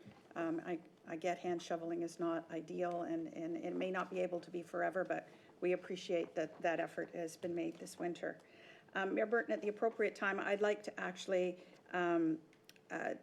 move that the town staff report back monthly on how the contractor is tracking against the critical path and any other opportunities or issues that arise that impact timing. I think this is a project that requires we would all benefit as a town knowing how we're progressing, and I'm hopeful that my colleagues would agree. Thank you, Councillor. Councillor Longo? Thank you, Your Worship. Director Stevens, so I see that there is great effort in the report to try and work with the contractor to try and accelerate the schedule, so I commend you for that. Just a quick question on, because most of my questions were actually asked already and you've answered them. I just had a question about the skilled labor. So we recognize that there's a labor shortage. I mean, you get that. The contractor bid on this work. Did they factor in being able to work in the winter that we've had so far, which is, I would say, probably more mild than normal? And then what is the mechanism for them to notify you if there is not going to be enough labor in order to continue the schedule going forward? And then how is that escalated? Through you, Mayor Burton, so the contractor originally was going to start work in March of this year, so there wasn't going to be as much winter work. We were able to mobilize earlier to try and make sure that we could stay to the critical path, so we didn't have work that was going, that wasn't able to be finished in time as part of phase two. We weren't coming back next year, so we mobilized earlier for that. The electrical subcontractor, said that this is a time when their crews are not as busy, and so it was an opportune time to bring them onto this project and get that work moving. The water main was the key to getting started, but the electrical follows closely behind that, so it was very important that we get them in. The contractor, I mean, we're meeting with them constantly to make sure that we're aware of issues that may come up. If there were, the Friday the 14th, I think, was a very cold day, and so we got notification right away that they weren't able to come in and they weren't working that day. And so, yeah, we're just staying on top of it so that we know if there are issues with the availability of crews. We're encouraging them to do all that they can to make sure they have the right crews. We don't want just, we don't want just anybody coming into work on this. We want the right people at the right time, doing the right work. And so we're doing all we can to encourage that. So being cautiously optimistic then, in the updates that we'd be getting, you'd be able to talk to us, I guess, as what critical path items were accelerated as a result of the availability of crews, weather dependent or otherwise. Yeah. That'll be part, I guess, of the report that you'll be getting. So hopefully we may be able to pick up some time.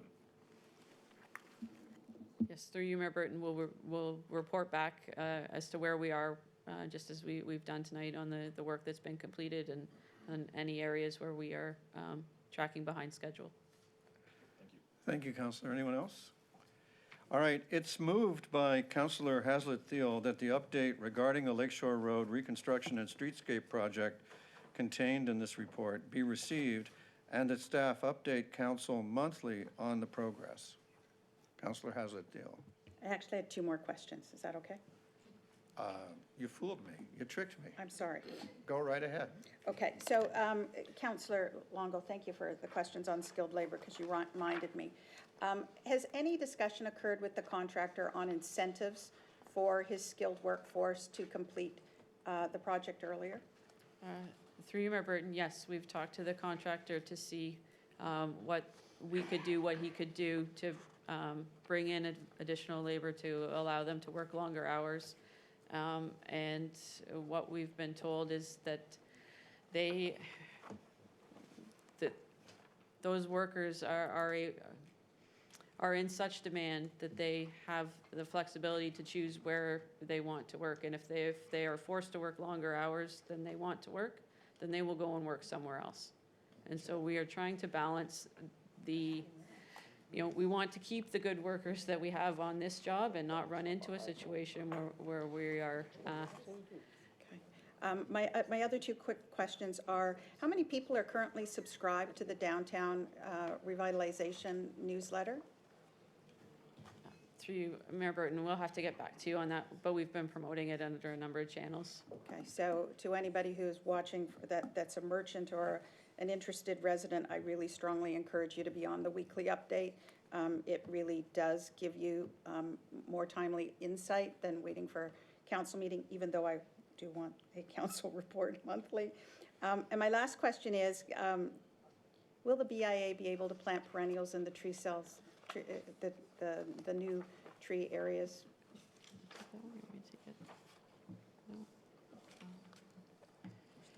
Yeah, okay. Through you, Mr. Mayor, we are still looking into that, and we're looking at options. There are best practices from other BIAs where they have made arrangements around trees, but a little further back. So it'll be tied to how much space is actually available, but we are looking into that. Okay, thanks very much. Mayor Burton, sorry for the extra time. No, thank you for your questions and thank you for your motion, which we'll now turn to Councillor Grant. My apologies, and this is quick. Councillor Longo did point out that this has been a mild winter, but looking at the water main being placed at a higher level perhaps, and coming from Winnipeg, yeah. If we have a very deep freeze, would the higher level of the water main be at risk of getting frozen somehow? Yeah. I mean, are we taking advantage of doing something faster but causing a problem for ourselves down the road? Yeah. Through you, Mayor Burton, the water main depth would still be more than the minimum required. We're looking at a 4.5-5 meter deep trench right now. We're looking at trying to raise that by a couple of meters, which still puts us well below the frost line. Thank you. It was just a quick thought I had as we were discussing things. I thought it was a valuable question, and we got a valuable answer. Councillor Chisholm has another question. I'm not sure if it's a question, just for clarity with the motion. I saw the eyebrows go up with the staff with respect to reporting on a monthly basis. can we have a little bit of clarity with what we're looking for in the report? If it was me, I'm looking at a progress, I want to know where we're at in real time and why we're behind, and with explanation. Having a full report, I don't think is necessary. I think it's really an up-to-date on the real issues on real time. Thank you. You mean it should be enough to read the weekly report? All right. Well, we'll have a chance to debate that. Let's hear from the registered delegation who's been sitting patiently waiting to bring her information to us. And Ms. Charlene Pluman, the Executive Director of the Downtown Business Improvement Area.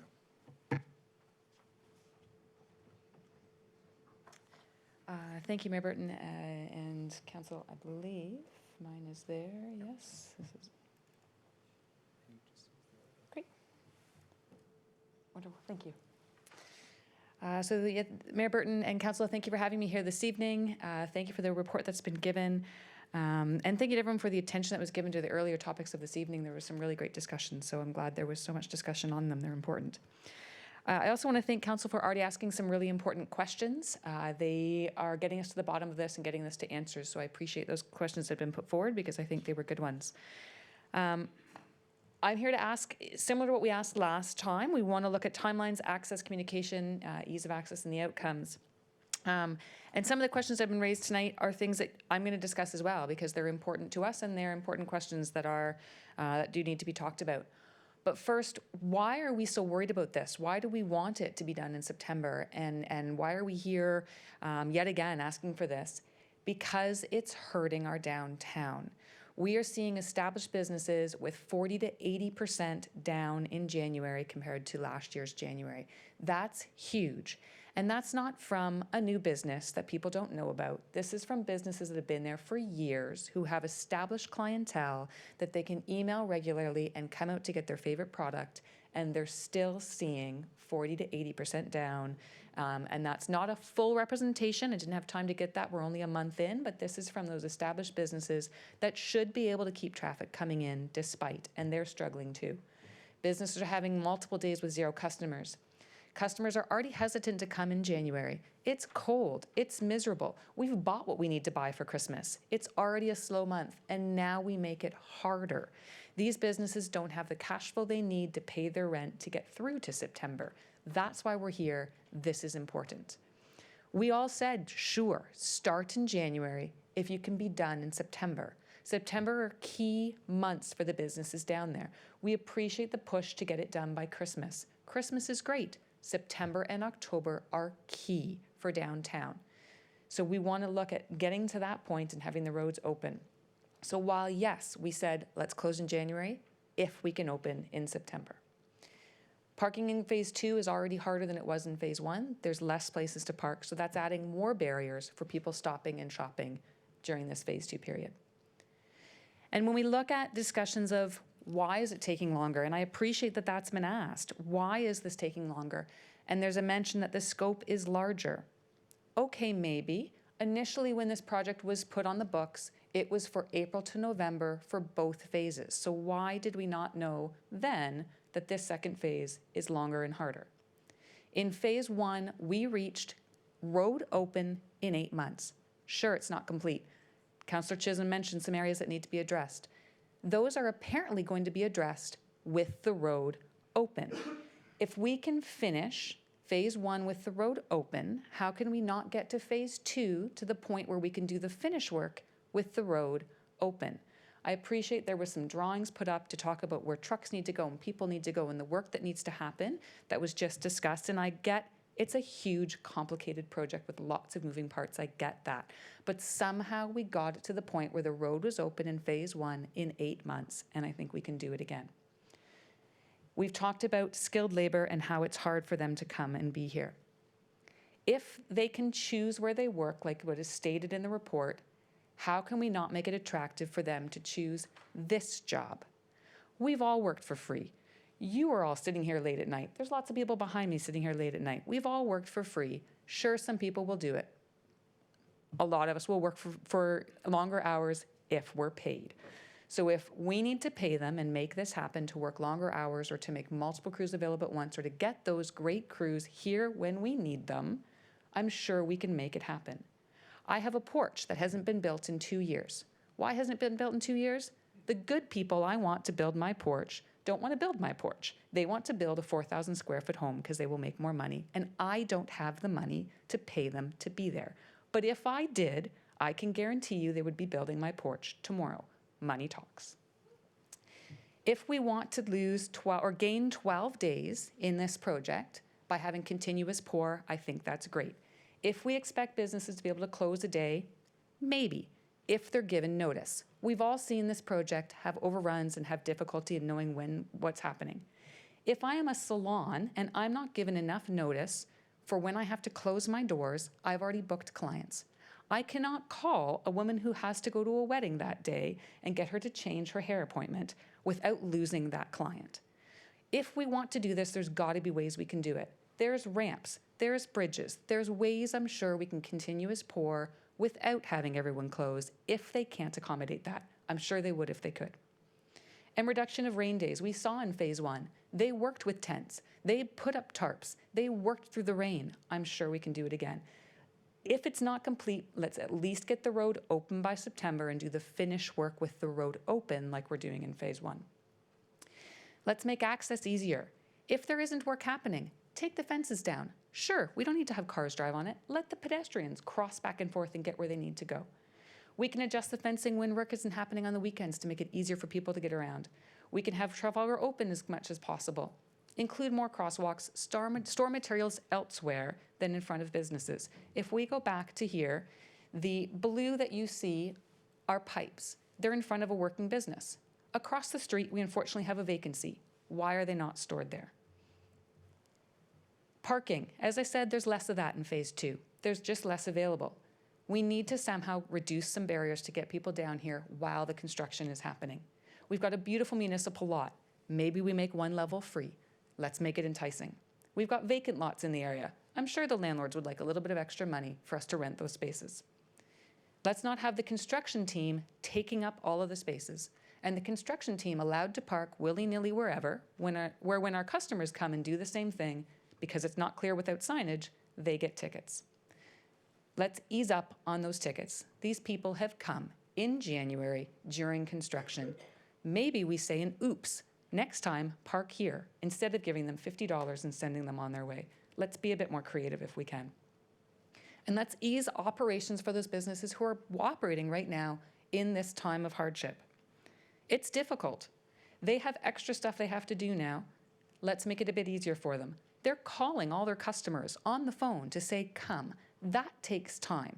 They don't necessarily have time to move garbage bins and all this other stuff that should be being done by the contractors and isn't. Let's allow them to have some signage on their fence. And I hear it's allowed, great, but apparently no logos. Why not a logo? It's a simple thing to remind people, I'm here and I want your business and this is who I am. Let's be a bit more flexible. Communication-wise, I'd like us to be a bit better there too. It was asked today, are there frequently asked questions being put out there and posted? If there are, I don't know where to find them, and I should be somebody who does. So let's work a bit better on that. For the communication pieces that are going out, they've been wrong. Let's make sure they're right before they're sent out, and I will admit, we should have pre-read it too. I take some onus on that.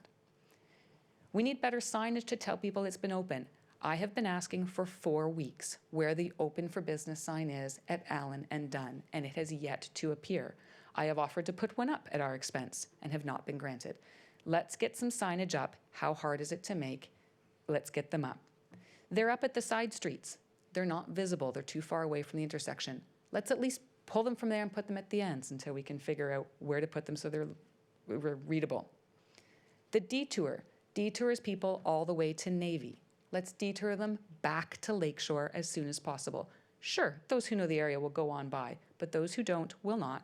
And those who know the area will be reminded 3 blocks of Lakeshore are still open to vehicle traffic and ready to serve you. And let's improve wayfinding for crosswalks. I know the area. I couldn't find one when I tried to shop at a business in the closed area. Let's make signage and communication a little bit better. And let's look at the outcome. How can we do this outcome so that it's suited for those customers we need to come back? I appreciate that we're looking into some options to plant in the tree wells. Bloor Yorkville BIA has the exact same tree wells, exact same silvicelles, and they are beautifully planted every year. So there's a great example of how to do it.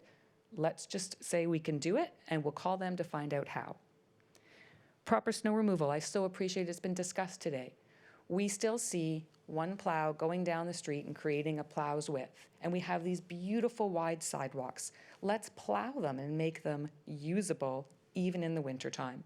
And let's pay attention to the intersections so that the BIA doesn't have to call every time it snows to remind them that they didn't clear the intersection and anyone in wheelchairs or with strollers who has any trouble navigating cannot get around.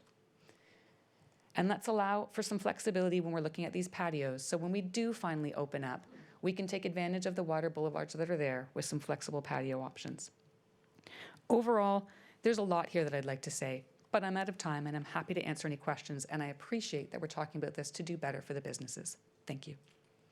Thank you. Thank you very much for information. Councillor Chisholm has a question for you. Good comments and feedback. I'm a little concerned this is coming to council. Have you had the opportunity to meet with staff on an ongoing basis with some of the opportunities and challenges with respect to this? I have emailed several requests for signage and ideas for signage and have been told repeatedly it's either coming or being looked into. So there hasn't been ongoing meetings with the BIA and project management or whoever. Okay, thank you.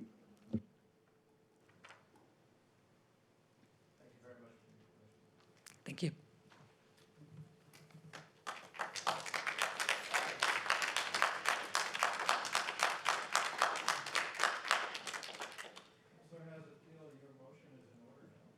I call the vote. All those in favor? Opposed, if any? That's carried unanimously. Thank you, everybody. Now we turn to item number 12, the licensing bylaw amendments for the tow truck licensing bylaw. And this is a bylaw to amend licensing bylaw 2015-75. We have a presentation by staff, which I think will be important. And then we have listed delegations and a big item. So technical help is on the way, I think.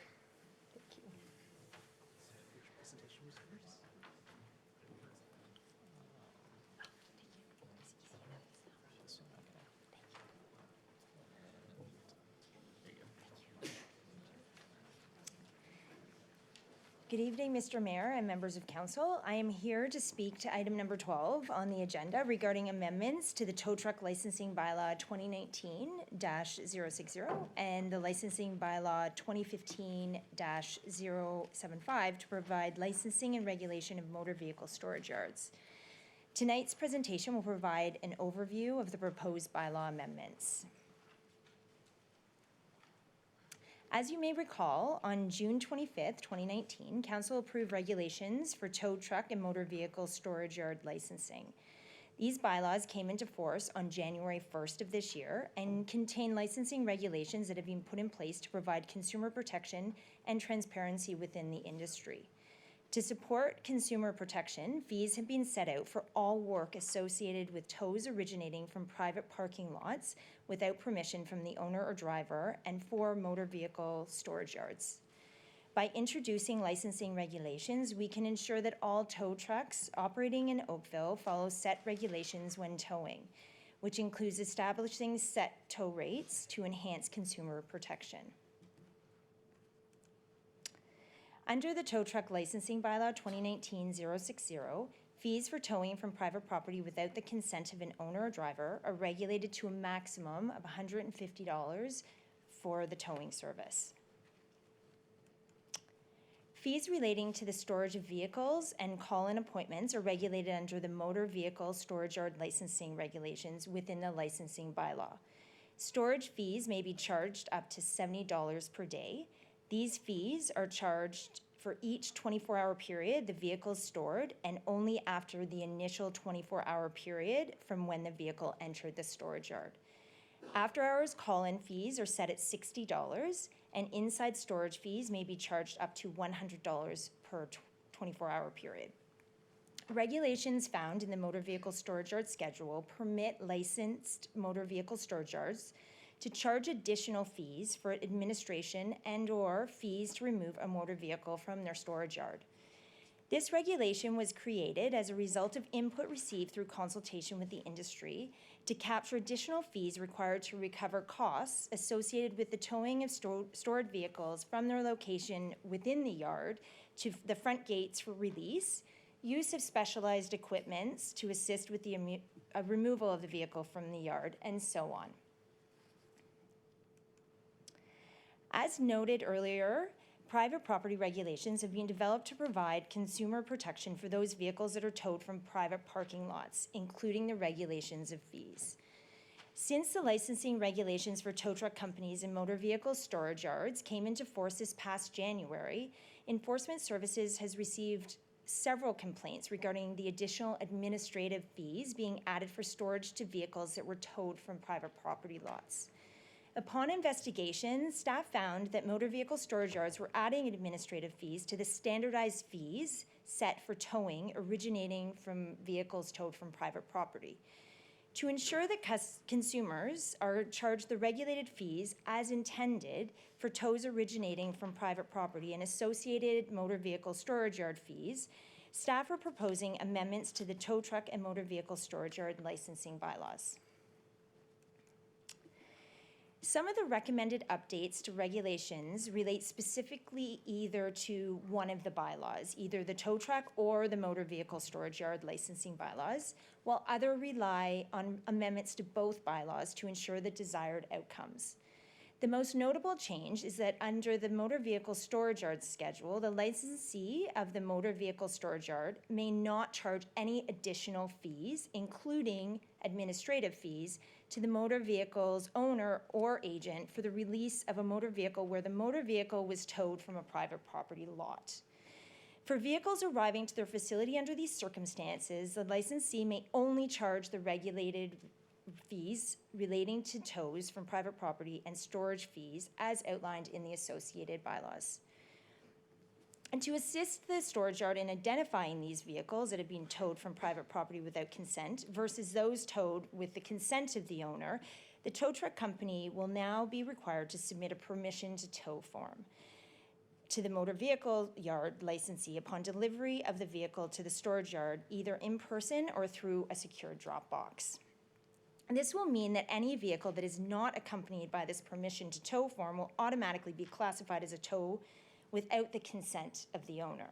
Any additional storage fees will be prohibited from being charged to vehicles stored where a permission to tow form has not been submitted. To assist customers with retrieving their vehicles from the storage yard, the licensee will now be required to post fees at the main gates relating to the storage and after-hours call-in rates and any administrative fees. In addition, the motor vehicle storage yard licensees will be required to post fees for towing services of any of their affiliated companies that tow to their yards in an area conspicuous to the consumer upon retrieval of their vehicle, and this is to identify to the consumer what the fees should be for the related services. Further changes proposed include a requirement under the tow truck licensing bylaw for all tow truck companies to submit their current statement of rates to the storage yard licensee. A corresponding amendment is proposed under the motor vehicle storage yard regulations to require the motor vehicle licensee to provide the current statement of towing rates to the owner or driver upon retrieval of their vehicle for any tow originating by ways of a consent from the owner or driver or from a collision scene. Once this is provided, the storage yard licensee will be required to provide the owner or agent with an itemized invoice for all towing services and storage yard fees to the owner or agent upon pickup of the vehicle. And staff are also recommending updating the regulations specific to invoicing. While investigating complaints relating to storage yards and invoicing, staff have found that owners or drivers were not being provided separate invoices for towing and storage. Under the current tow truck licensing bylaw, the tow truck company must provide an itemized invoice for any towing services charged to the customer, and by not doing so, the tow companies are in contravention of the current regulations. Staff have also found that several companies own both towing companies and motor vehicle storage yards and have successfully obtained licenses with the town. In order to streamline the process for both the public and the industry, staff are recommending that if the licensee of the motor vehicle storage yard also owns a licensed tow truck company, that the company may use one invoice to itemize the rates for towing services and the rates for storage of the motor vehicle in accordance with the storage yard regulations. If the tow truck company and motor vehicle storage yard are owned by independent companies, then the tow truck company is required to provide an itemized invoice to the storage yard. With this, the storage yard licensee will be required to provide the owner or driver with a copy of the towing bill and a motor vehicle storage bill at the time of pickup of the vehicle from storage. The invoices must be issued on company letterhead using the name of the company holding the valid license with Oakville.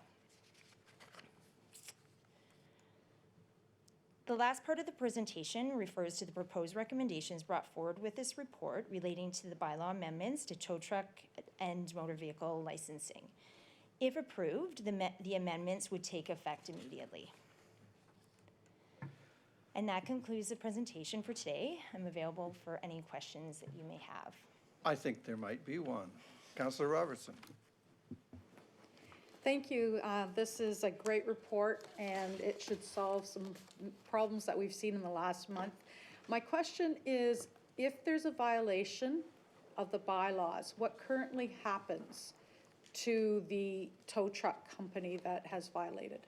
Through you, Mayor Burton. Currently, what happens is the complaint is logged in our system, and enforcement staff are dispatched out to investigate the concerns.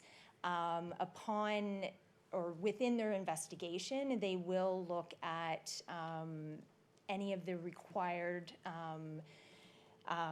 any of the regulations or requirements that these companies are intended to be following, such as signage or if it's a tow truck company, as an example, they will look that their license plate is properly affixed.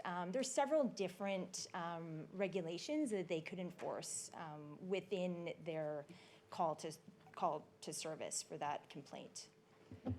So at this point, are they charged? Are they fined? What happens with them? And do they ever lose their license? Well, currently there have been 10 charges laid for various different violations.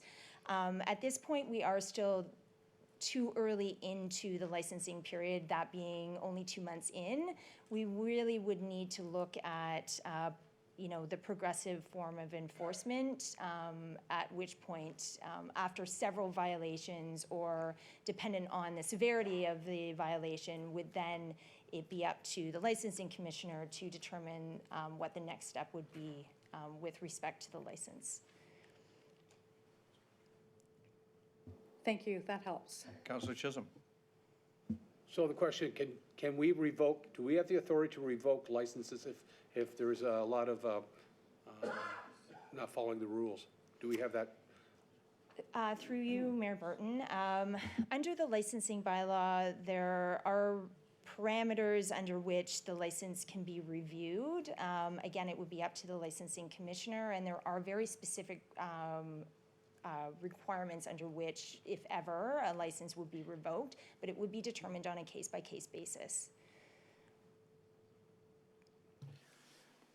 All right, I believe we have a number of registered delegations. If there's no more council questions, Madam Clerk, would you call the delegations? The first delegation is Maria Imperial. Welcome. Council looks forward to your information. Good evening, Mayor Burton and councillors. My name is Maria Imperiale. I'm a licensed paralegal, and I was asked to be here to speak on behalf of all the towing companies here in Oakville with respect to the licensing bylaw amendments which have been proposed. There are a number of concerns which I'm going to be discussing this evening. The first concern that we have is the private property toll rate of $150 without permission of the owner, which has been proposed. The town of Oakville received complaints regarding additional fees and rates being charged in the past in excess of $400 from consumers. The towing companies are prepared to listen to these complaints and assist every which way they can. Input was provided from the towing companies, and a rate was proposed previously in May 2019 at the amount of $250. Towing companies provided their input and believed that if a bylaw was going to be passed, which was fair and reasonable to both the consumer and the towing companies, they believed that this $250 rate was fair and reasonable to both the consumer and the towing companies. And this would have been inclusive of dollies being used. The town of Oakville has not provided any explanation to the towing companies as to how they arrived at this $150 rate, inclusive of drop and storage of the vehicle within the same day, which was $100 less than was discussed at the May 2019 meeting. In addition, the proposal of $150 does not mention the weight of the vehicle being towed. It does not distinguish the difference between a light-duty vehicle, a medium-duty vehicle, and a heavy-duty vehicle. It only states that heavy-duty vehicles must submit their rates to the licensing commissioner. In addition, are towers supposed to include all services as part of this tow, such as the use of dollies for $150 and waiting time? Dollies are a special form of equipment designed to protect vehicles when towing. We believe that an extra fee is required and should be in addition to. If we look at the nearby areas and what they charge for private property tows, the City of Hamilton police contract rates are at $225 for the towing of a lightweight vehicle, and storage starts the same day. Why is it that Oakville's rates for towing are lower for towing off of private property and storage for the first day is free, where the cost of living is higher, taxes are higher, rent is higher, and insurance is higher? For the City of Mississauga, no set rate for private property, from my research and discussion with towing companies, their rates are $250 plus storage at $60 per calendar day, and $75 for after hours, fees similar to the Hamilton police contract rate. For the City of Burlington, all rates filed with the city are in the area of $250 plus storage. The town of Oakville is attempting to protect the public by not having the tow company charge additional mileage for the tow. Therefore, they are required to have a storage compound in Oakville. However, the towers can't charge for the first day of storage, which leads me to my second area of concern. The storage yard fees of $70 per day after the initial 24-hour period when the vehicle enters the yard. When I go to a Green Pea parking lot and park my car, I pay for parking from the minute I park my vehicle. Why? Because Green Pea is in the business of making money. They must pay for the land in which my vehicle is being stored while I'm in court or out in the mall doing my shopping. Why is it that tow operators in Oakville will be required to provide the first 24 hours free? No other town or city in the Greater Toronto Area offers free storage to their consumers. How is it that the town of Oakville expects these tow companies to have these storage compounds in Oakville and offer free storage? In addition, storage in this industry is always charged on a calendar day, not on a 24-hour clock. Eliminating the first day of storage and taking away 63% of someone's income on a private property tow, do you know what kind of an effect this will have on companies and on their families? I understand that the objective of the town of Oakville is to protect the consumers. However, why can't we find a happy medium in which the towing companies will be happy as well and they can continue to work in this great town? They would not have contacted me to speak on their behalf if they felt that the town was behaving fairly at $150 for a private property tow and the first day of free storage.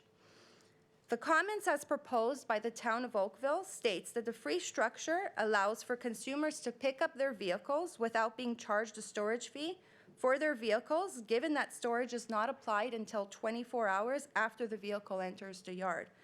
We are not sure where this was discussed. As a result, storage is being charged when the vehicle enters the pound. Storage in this industry is charged on the calendar day and not on a 24-hour clock, as previously mentioned.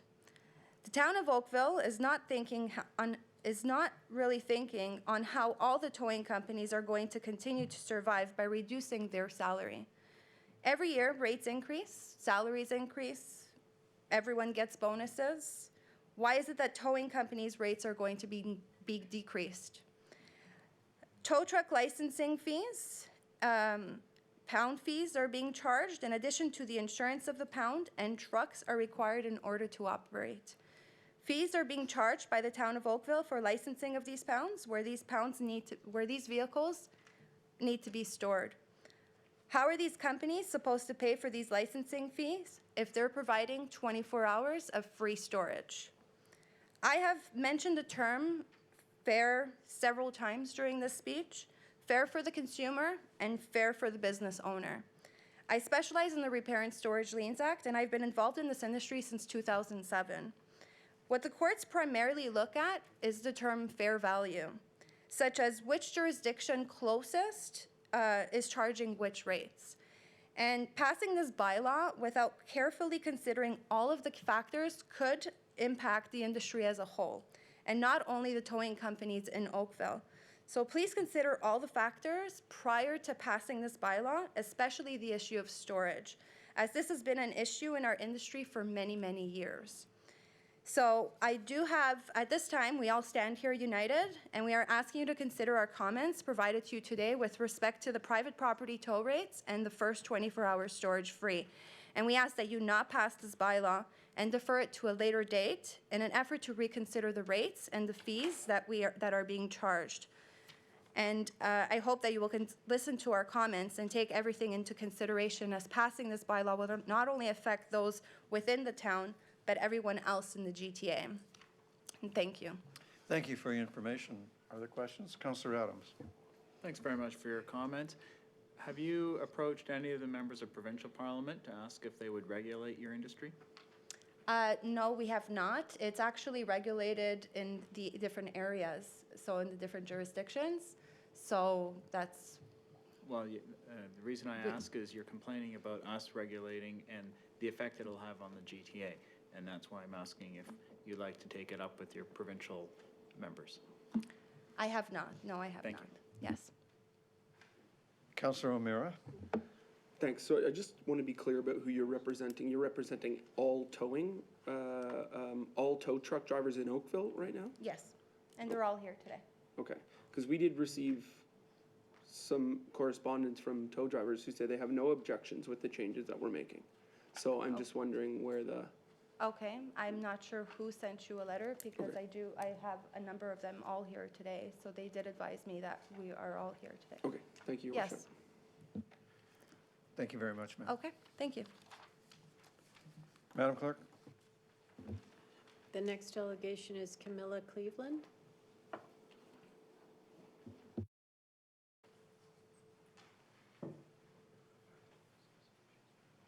Welcome. Council looks forward to your information.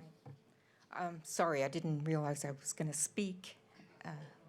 Anyway, I'm here because of an incident that happened on December 26, where my son was using my car and meeting a friend going to a restaurant. So this is a particular case. What happened is the car was towed. The restaurant wasn't open. They were looking for another place. The car was towed.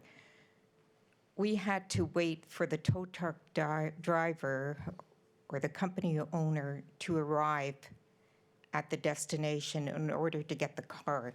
So it was a good hour, hour and a half of waiting, standing there waiting. And our time is valuable also. And I found at the time that the car was turned over to us, I asked for an itemized statement. We were not given an itemized statement.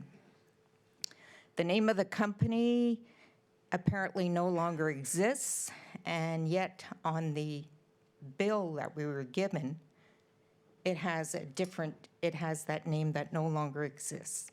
They go under several different names. This has to be regulated and for consumer protection. It's very important because you don't know who to sue, you see?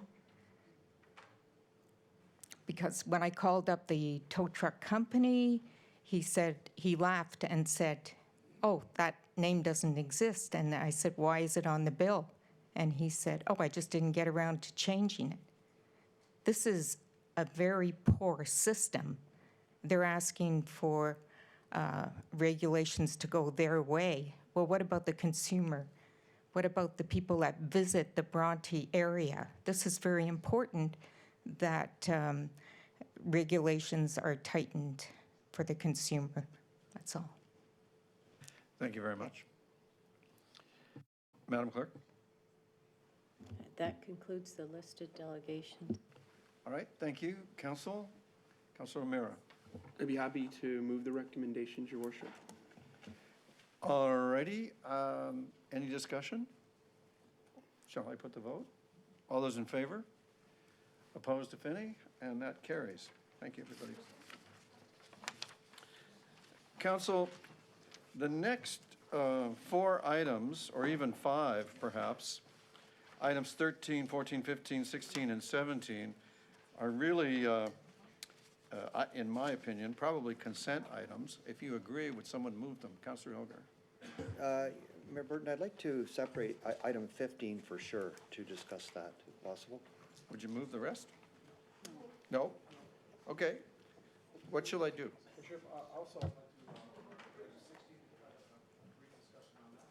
Okay. Councillor Duddick? Sorry, Your Worship, I believe item 13 has no direction and it's waiting for us to provide direction. So that's why I wanted to speak to that. Well then, I was as wrong as I know how to be. Councillor Duddick is recognized for item 13. Okay, appreciate your trying to streamline, that's great. I wonder if I could speak to legal counsel, who I understand has been in charge of this file. I'm quite familiar with this file, having worked over the years prior to becoming regional councillor, local councillor, and I've dealt with this particular property and the owner. And while I appreciate and sympathize with the plight that is being put forward, I have a problem that we entered into an agreement and the terms were clearly understood.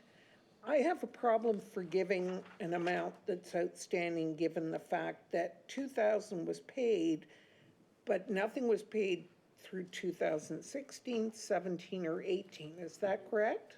Through you, Mayor Burton. There was 7175 that was in arrears for 2016, 2017, and 2018. Correct.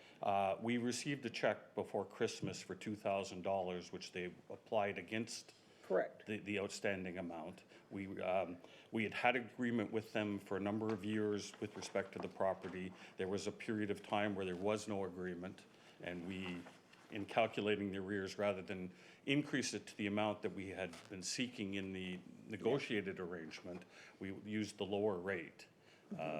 So there is $5,175 still outstanding on our calculation. Okay, my point is, I feel quite strongly that the town has done more than their share in terms of trying to meet halfway and trying to accommodate as best we could. Given it is a business property, I also have concerns in regards to that. So my question is, rather than forgiving the amount, is there an opportunity whereby we can maybe go with a term extending the payments for, say, 2 years so they can pay the amount outstanding? Or is there an opportunity whereby the town can secure something on title, i.e. that when the sale of the property takes place, that amount is outstanding and should be paid to the town?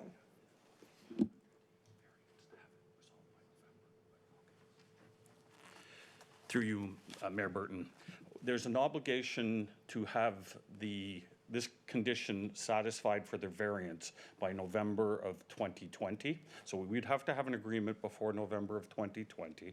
We could enter into an agreement that provides for payment over time if that was council's direction, and if the owner was willing to enter into that kind of arrangement, we can explore that with them. They've claimed hardship and are asking council to waive the fee, as you know, but we will follow council's direction. I am quite comfortable with moving that direction on behalf of council. Sorry.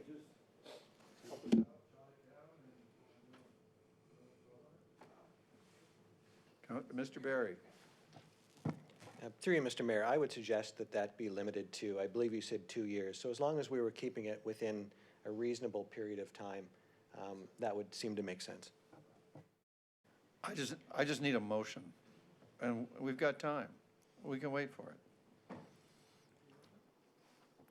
Councillor Adams. While the jotting is happening, I just want to put my 2 cents into the consideration of the motion. Normally, there would be interest payable for something like this, and so I'll leave that with you to work that into your jotting.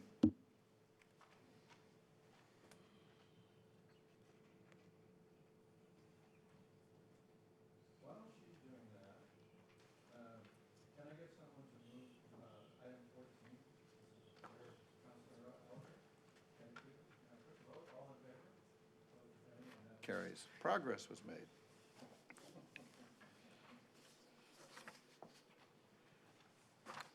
Councillor Elgar, do you want to try 15? Absolutely, be happy to. I'd like to thank staff for bringing this forward, and with the new designation child concession. When I looked at it and I realized it's going to cost us a very little money in order to give a reduction of 20%. When I calculated it out on an annual basis, it looks like it's only $49,000 on the age group 6 to 13. And when I started looking at what we're trying to do in this town and get more transit people, I thought, what a great way to try to get transit growing by bringing the young people onto it. And when I looked at the date you want to bring in as being July the 1st year, which is school's just out, what a perfect time for young kids to try to get to rec centers, to tennis courts, squash courts, whatever, around all of Oakville. And I can't think of a better way than to bring it in as a child rate of 0 starting in July the 1st.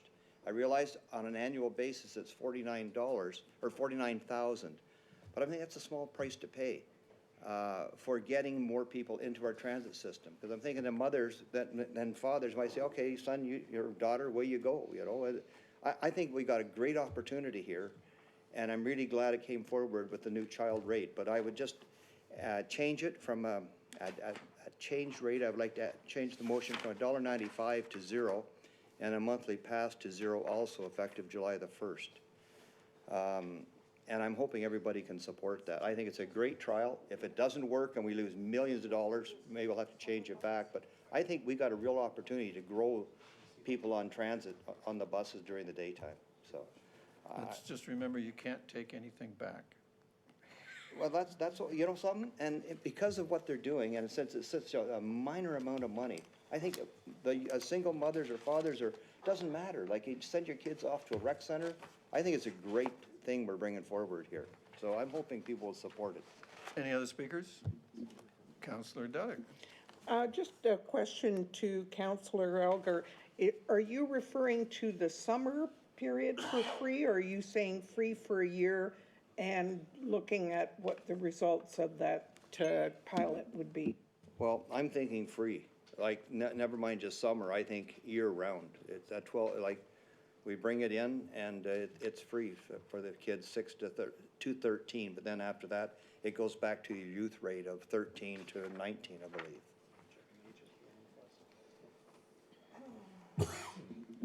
Okay, my only concern is, and I agree to a certain degree, given the busing with our school system, my concern is that the education system will say, let's stop busing these kids because town of Oakville's picking up the cost, and, you know, That's my only concern. So if anybody can provide me some feedback on that, I'd be grateful, because that's my only concern, seeing how busing is such an issue, and I've discussed it with our trustee.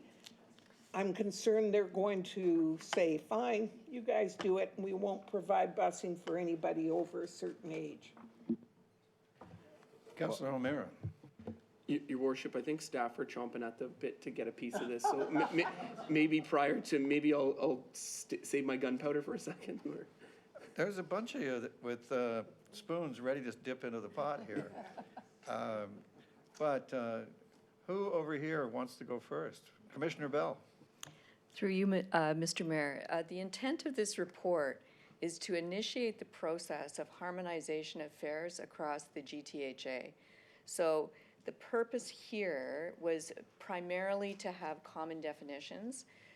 We do not have full harmonization of what people think the fares should be across the GTHA. There are a couple of transit authorities that are offering free for children under the age of 12. However, that's not consistent across the board. And I think at this point in time, what I would recommend that we do is follow the report as it stands right now, because there are going to be more conversations about the whole discussion around free and for children.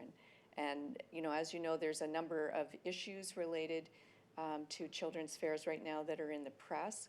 So I think it would be incumbent upon us to wait until those further discussions have taken place.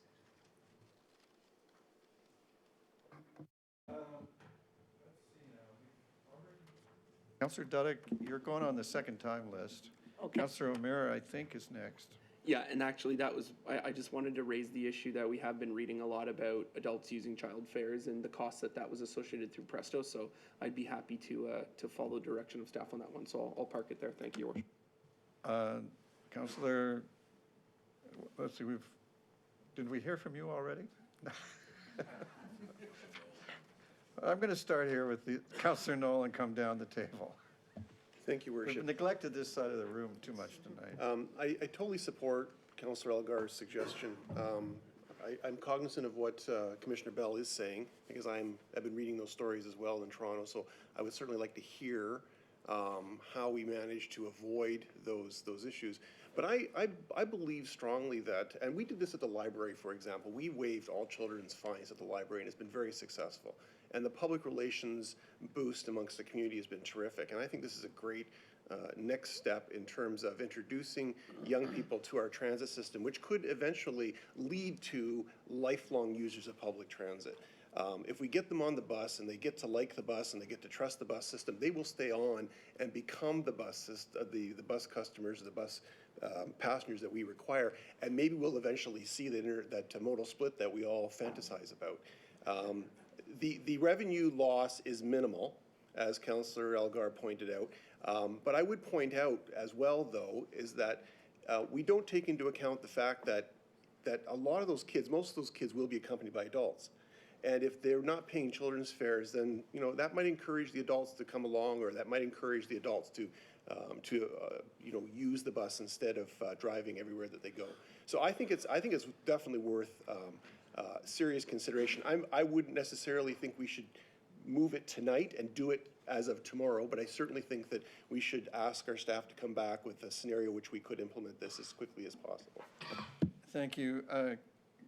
In the interest of trying to help council reach a decision, Councillor Elgar, would you consider it a congenial alternative to add to the motion before us, item number 4, staff report by May on a program of free transit for children?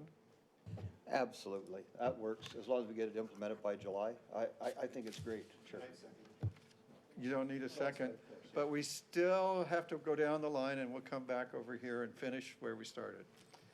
Councillor Grant. Thank you. And yeah, this isn't the same Councillor Elgar I knew back in 2005 with transit, but this is good. It is. Evolving opinions are good. As a regular transit user, I do see families on the bus constantly, and when the time comes that we do discuss the possibility of free fares for youth or children, I would certainly second that motion and support it. It's for many of the reasons that Councillor Knoll brought up. you do have adults traveling with children. And I think especially for the families that are on the poverty line, hardworking people, it's a great relief for them to be able to travel with their kids somewhere and not have to worry about the extra cost and burden of that.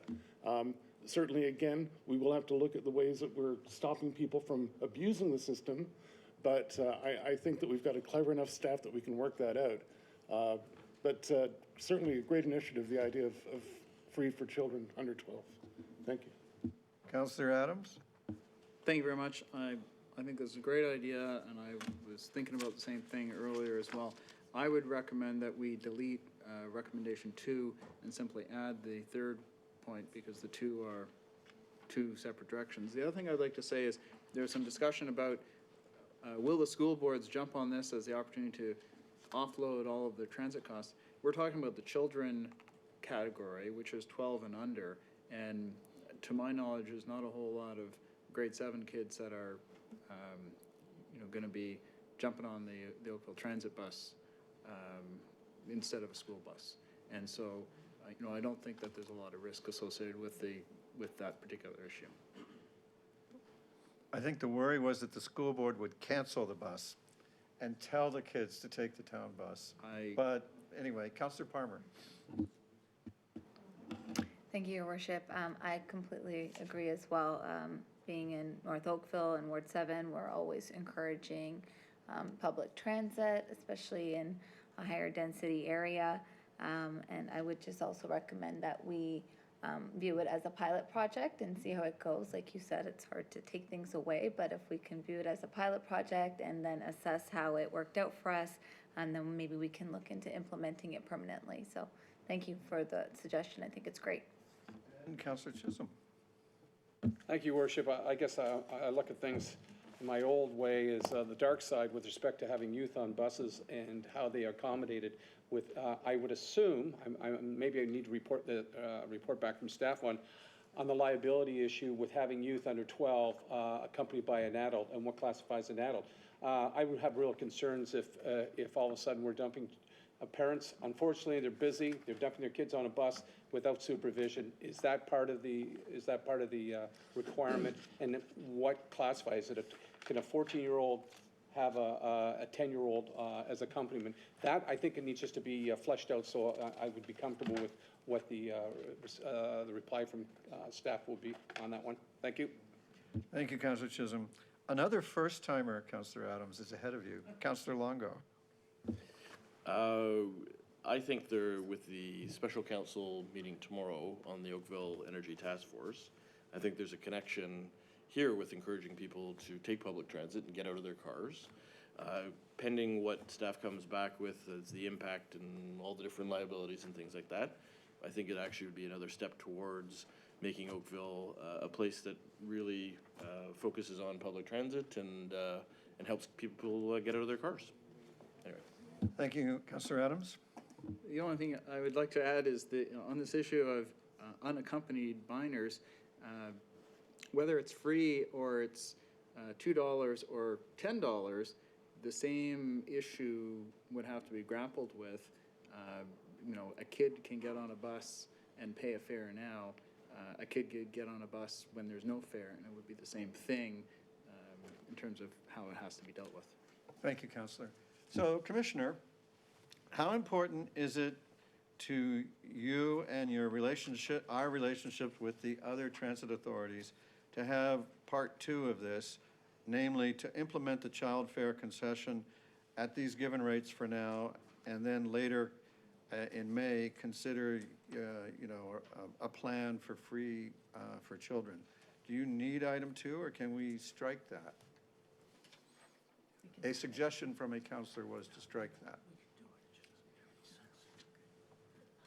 Through you, Mr. Mayor, it doesn't actually make sense to continue with that particular recommendation. One thing I did want to let council know is that from a logistics standpoint, if we were to implement a free fare, that we would need to actually bring a report back in April, because we would need to notify Presto and then all of the reconfigurations that would need to be done as part of the technology. So I just wanted to mention just pure logistics on that. All right, So, council, we have before us a motion that I'm going to guess is moved by Councillor Elgar. One, that the report from Oakville Transit be received. Two, that the youth concession stay 13 to 19 or default to 13 to 19. And three, that staff report by April on a program of free transit for children. Children, 6 to 13, yeah. 6 to 12? Well, 12 and 364 days. Under Children, 13. 6 to 12. Okay, yeah, Are we good on that? Shall I put the vote? You're moving it. yep. I'm calling the vote. All those in favor? Opposed, if any? That's carried. We now can go back to the tricky, thorny item that we left in the hands of Councillor Dudek to wordsmith. Item number 13, payment in lieu of parking at 110 West Side. And the motion is that we receive the report and that, I assume, and that staff be directed to secure an agreement in advance of the deadline of November 2020, and that agreement include the applicable interest to extend the agreement. Are we all clear? May I put the vote? All those in favor? Then it's carried. And the clerk has the copy. And now, I believe it was you, Councillor Chisholm, wanted to ask about item number 16, the 2022 municipal Yeah, election. Thank you, Your Worship. I see this as just being received, but I don't understand why we're having this, and because the deadline is May 1st, if I'm not mistaken, May 2021, to have recommendations to if we want to move into electronic or ranked balloting. So this is just a report, so you're not giving any detail on a decision from council tonight. Is that correct? There are two recommendations in the staff. So you're not on. Hello? There are two recommendations in the staff report. I have a brief presentation if you'd like. We would like. Yes. Okay. Yeah. Oh, right here.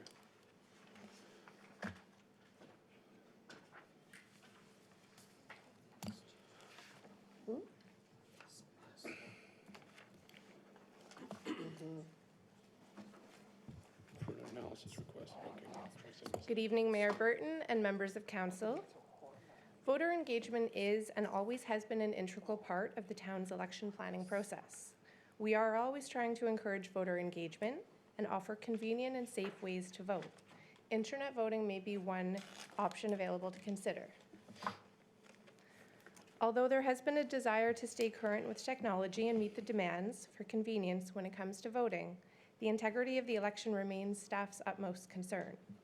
There are no existing Canadian electronic voting standards, so before considering this alternative voting method, expert analysis and a comprehensive subject matter review should take place in order for you to make an informed decision.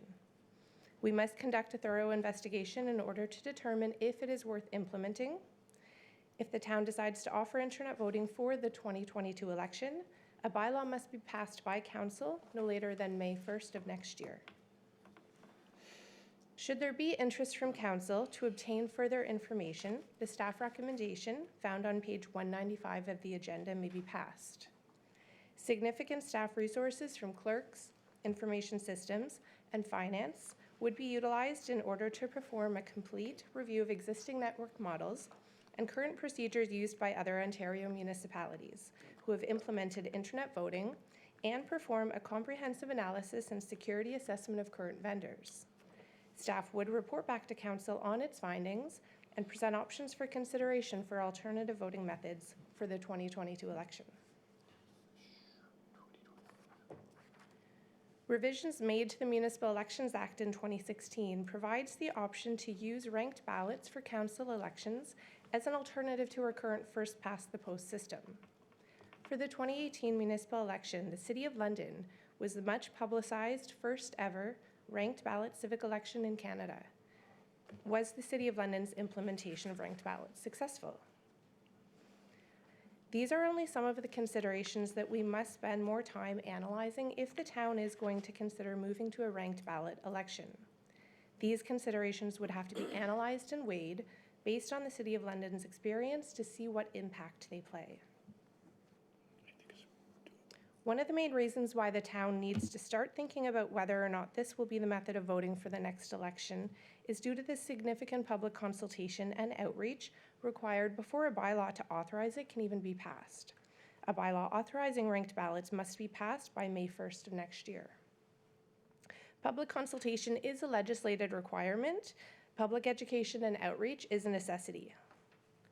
Ontario Regulation 31016 requires that council considers the costs to the municipality, availability of technology, and the impact on election administration before passing a bylaw. Should council wish staff to report back with a risk-benefit analysis on the considerations for moving to a ranked ballot election and the City of London's experience, the staff recommendation found on page 196 of the agenda may be passed. A report back to council will also include a sample timeline of open houses and public meetings and the required information in accordance with the legislation. And I'm happy to answer any questions you may have. Thank you very much for the presentation. Councillor, are there questions? Thank you, Ms. Coyne. Oh, we got one over here, Councillor Chisholm. Thank you.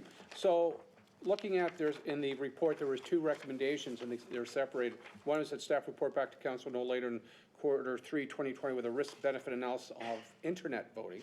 Then you have the other ones, the rank.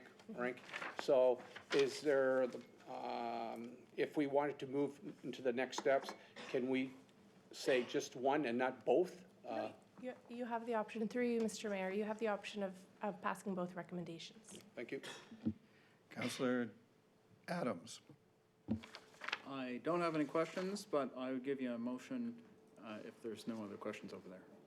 Councillor Duddick. I just want to ask, so given that the recommendation is to have it be received, we don't have to pursue one or two. We can just receive this and, okay, thank you. Councillor Haslett-Thiel. Just for a frame of reference, because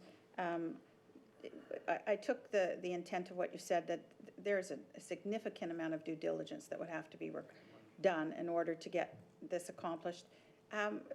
Through the election process, was there any anecdotal information that gave you a sense that our community is passionate about doing this, feels that it's the next thing that we need to do to raise voter participation? Like, can you give us a bit more context about the why behind moving forward? Is this through you, Mr. Mayor, with respect to internet voting?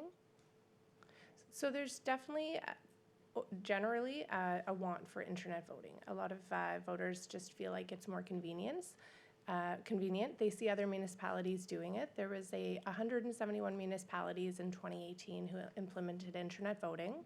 131 of those actually completely eliminated paper ballots. Mind you, they're probably smaller municipalities, but that still seems to be the trend that a lot of Ontario municipalities are going with. So people see this more convenient way to vote, and they want that. But unfortunately, not everybody looks at all sides of it, so they don't look at the considerations that have to be taken in. So then, to go to the second part, did you hear similar feedback around ranked ballots? We did not hear much about ranked ballots at all, to be honest. Okay, thanks very much. Councillor Elgar, I think. Yeah, thank you. So London did it. They're the only ones that did it. Yes.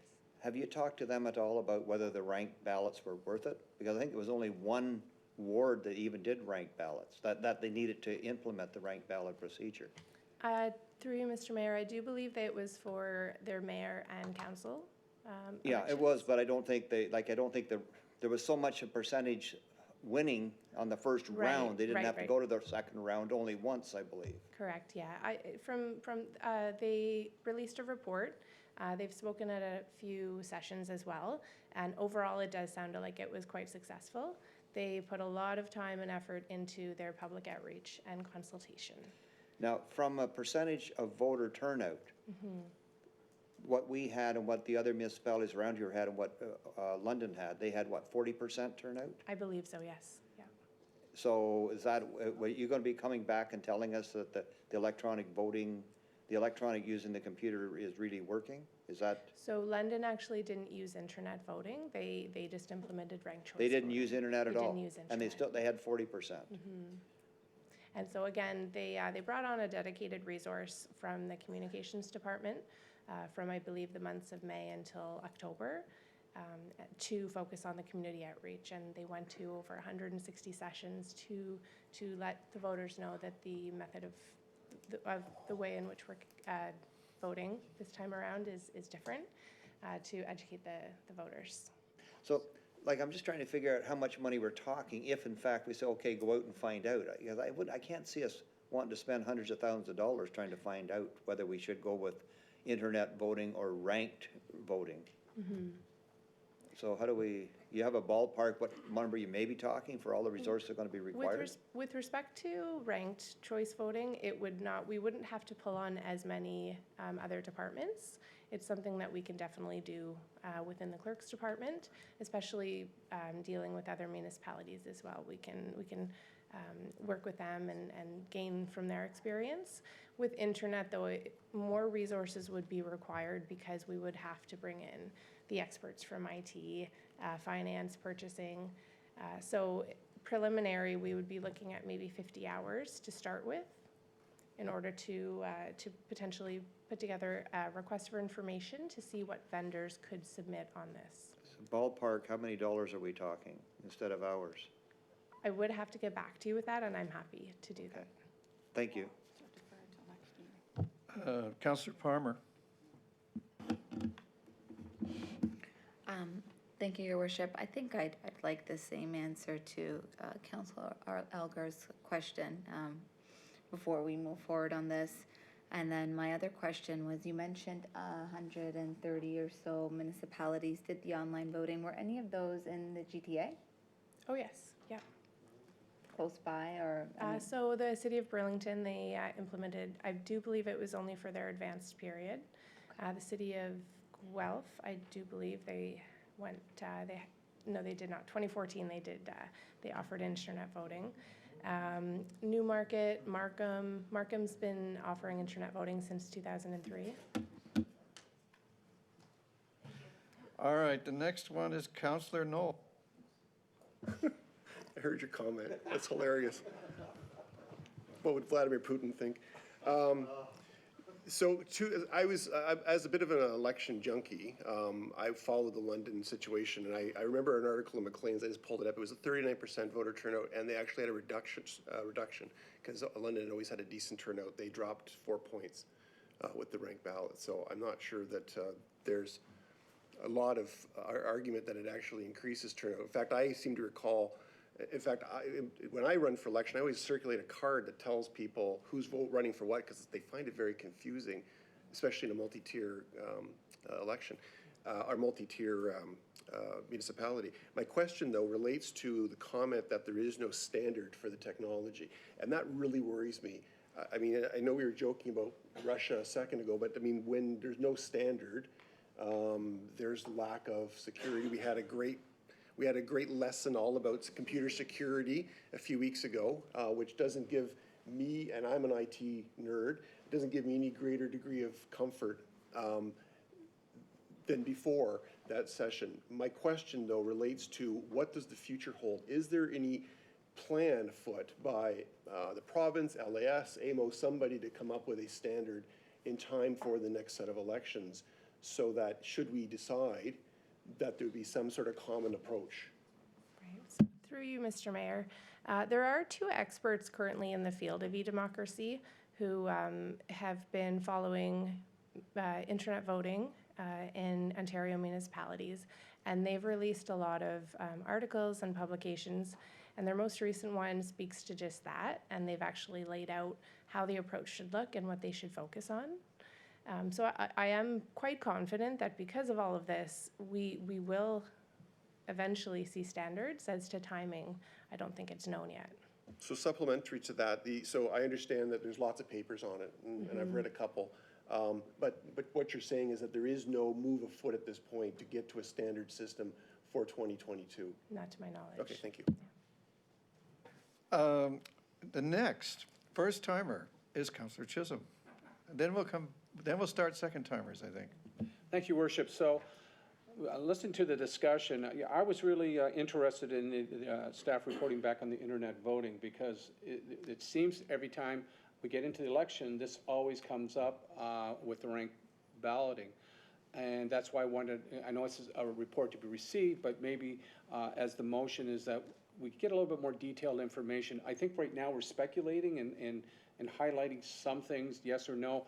I would like to see staff do a brief report on the internet voting and what's happening in the field, and just to give us a comfort level, we're moving in a direction that possibly might happen within 1, 2, 5, 10 years, I don't know, but I think we should have some kind of knowledge base so we can make an informed decision. Thank you. Thank you, Councillor. To assist you, the motion staff have drafted and put in the report on internet voting would do what you ask. Councillor Hazard-Thiel, I believe you want to be next.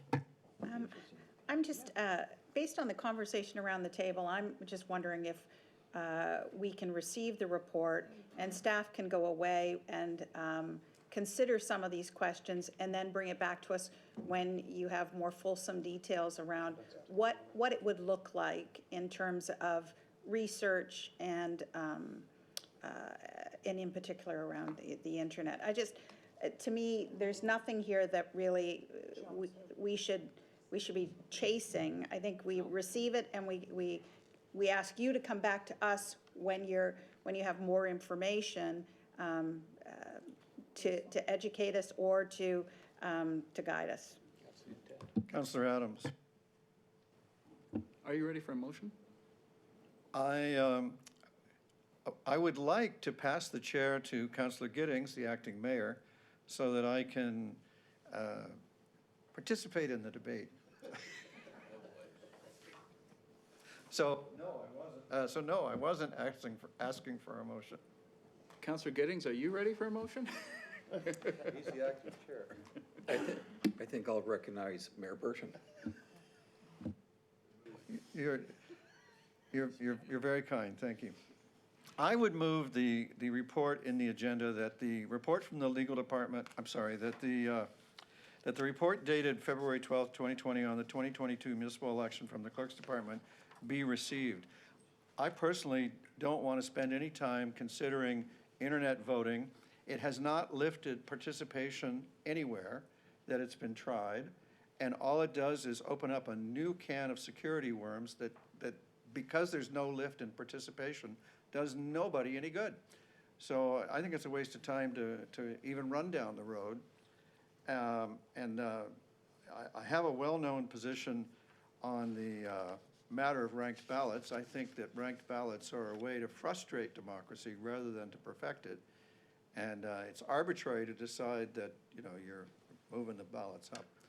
So I would move that we receive, and in this case, I intend it to be heard as receive and file.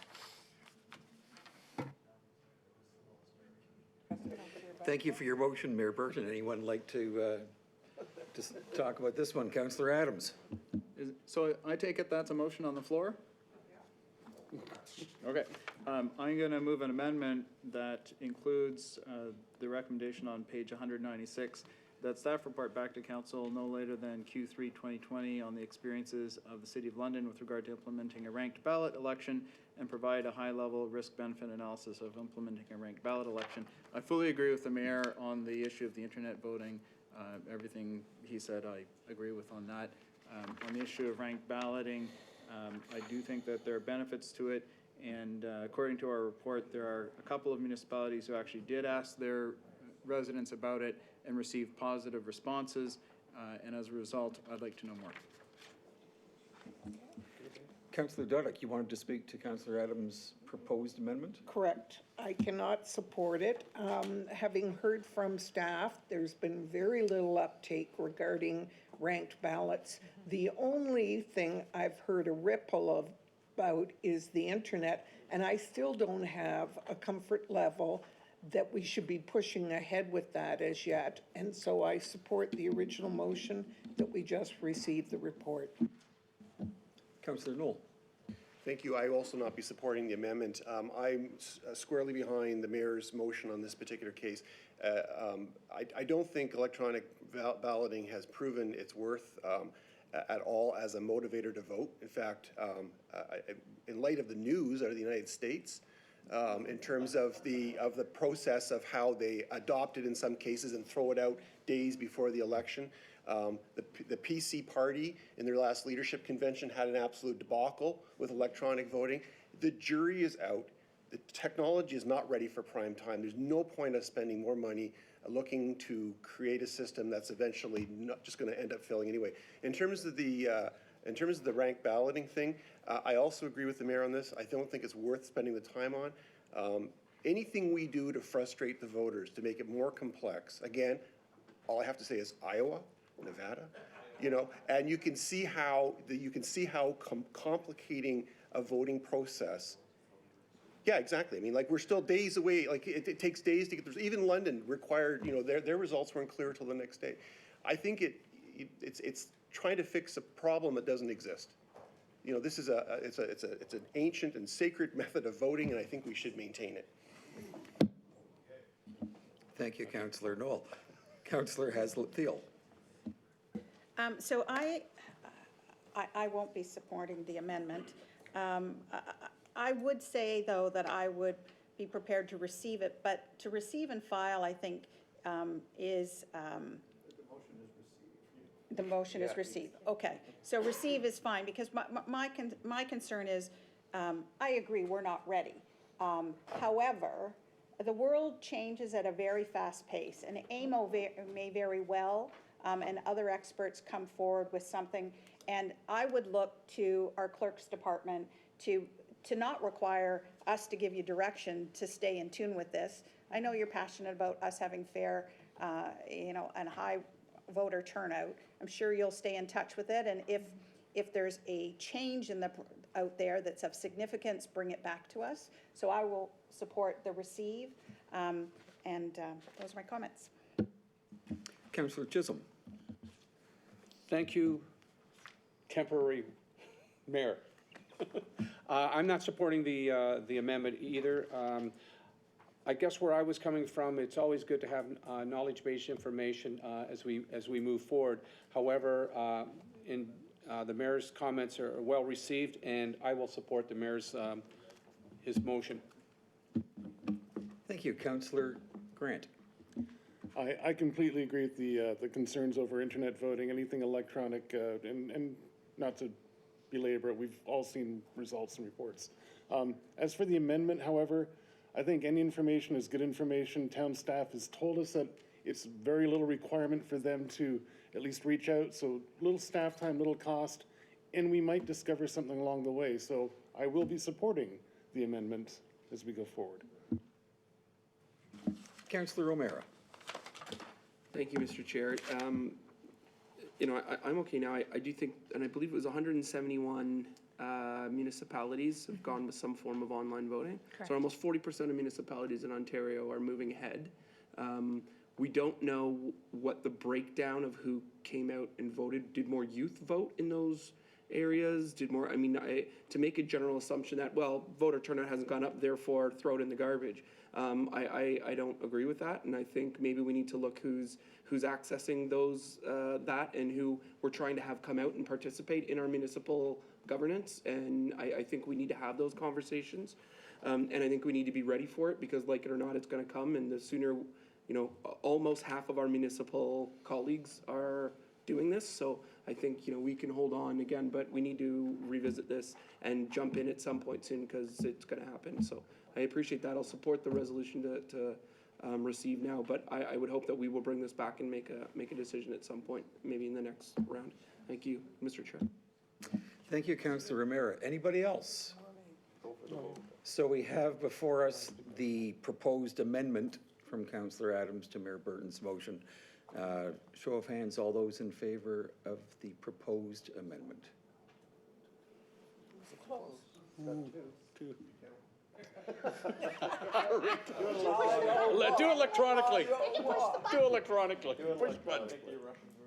And as close as it was, that motion does fail. And so now Any speakers to the mayor's amendment? No, No, the original motion. My apologies, to his motion. Seeing none, all in favor? And that is carried. Thank you very much.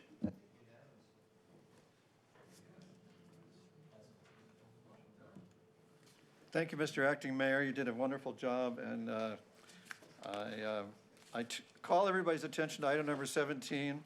We have a presentation available from staff. If you desire it, you have a fulsome report on the 2020 Road Resurfacing and Preservation Program, and your recommendation is that the report be received and the candidate list of roads as identified in Appendix B be approved. Councillor Grant. If there's no discussion, I'm willing to move it. It's not broke. Why try and fix it here? Councillor Haslett-Thiel, we'll find out. So I'd like to ask my council colleagues to support that there's a comment in here that should the tender come in below, that you would look at additional roads that could be covered in the year. I'd like to propose that you don't look at additional roads, that you actually take that savings and put it to pedestrian crossings or traffic calming.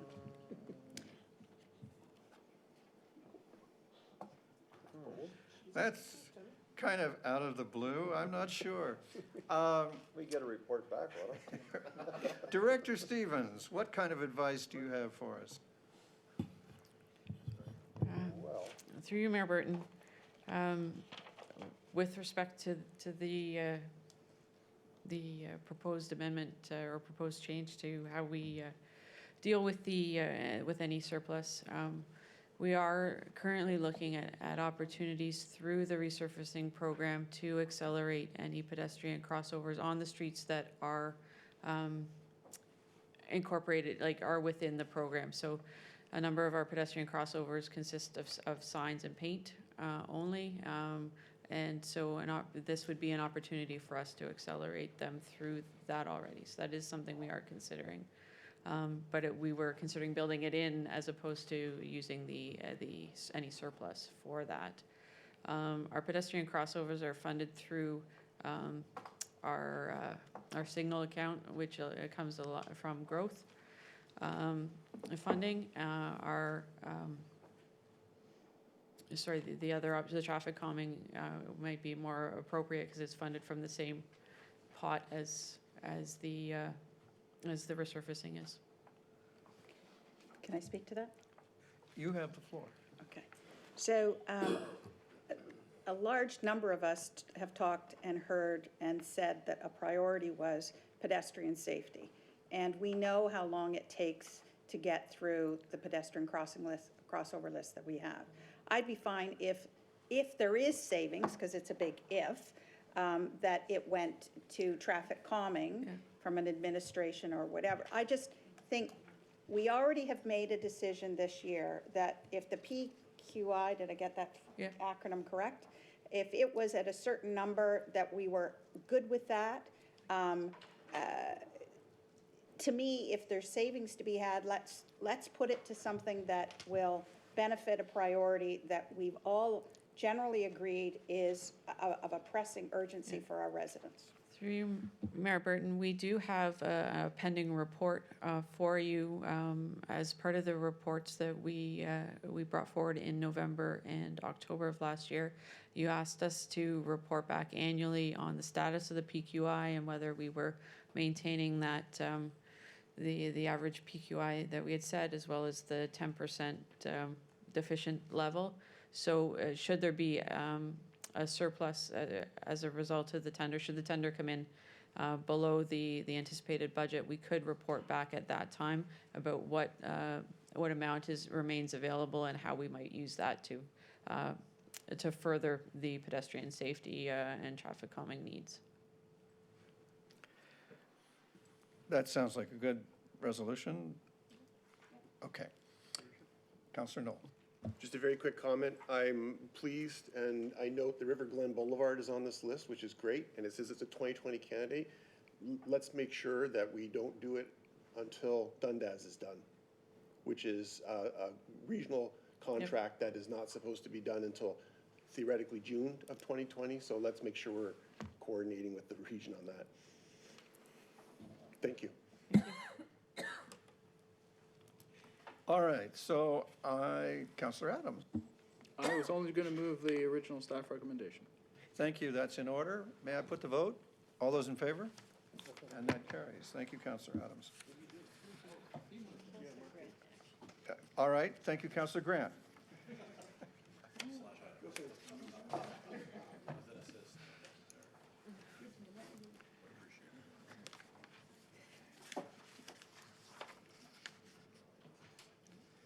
I'm gonna guess that we don't need that we won't need a motion to go past the hour. And I'm gonna call your attention to item number 18, CN's proposed Milton Logistics project and the report from the legal department, which you've all adjusted, and you have a very long resolution to pass for the town councilors. You need to know that the town and regional councilors have already supported a motion of this practically the same at the region. So is there discussion? Councillor Longo. Councillor Longo is putting the motion for item 18, that Oakville Town Council endorse and adopt the following resolution approved by Regional Council on February 12th. And instead of reading it, because it'll take a very long time, I'll say, as printed in the agenda. Is everybody good with that? Now, because of the matter, would you like to have a recorded vote on this? Then to be recognized as voting in favor, please rise to be named. Councillor O'Meara, Councillor Robertson, Councillor Duddick, Councillor Chisholm, Councillor Giddings, Councillor Haslett-Thiel, Councillor Elgar, Councillor Longo, Councillor Knoll, Councillor Grant, Councillor Adams, and Councillor Palmer, and Mayor Burton. I declare the measure carried unanimously. Thank you, everybody.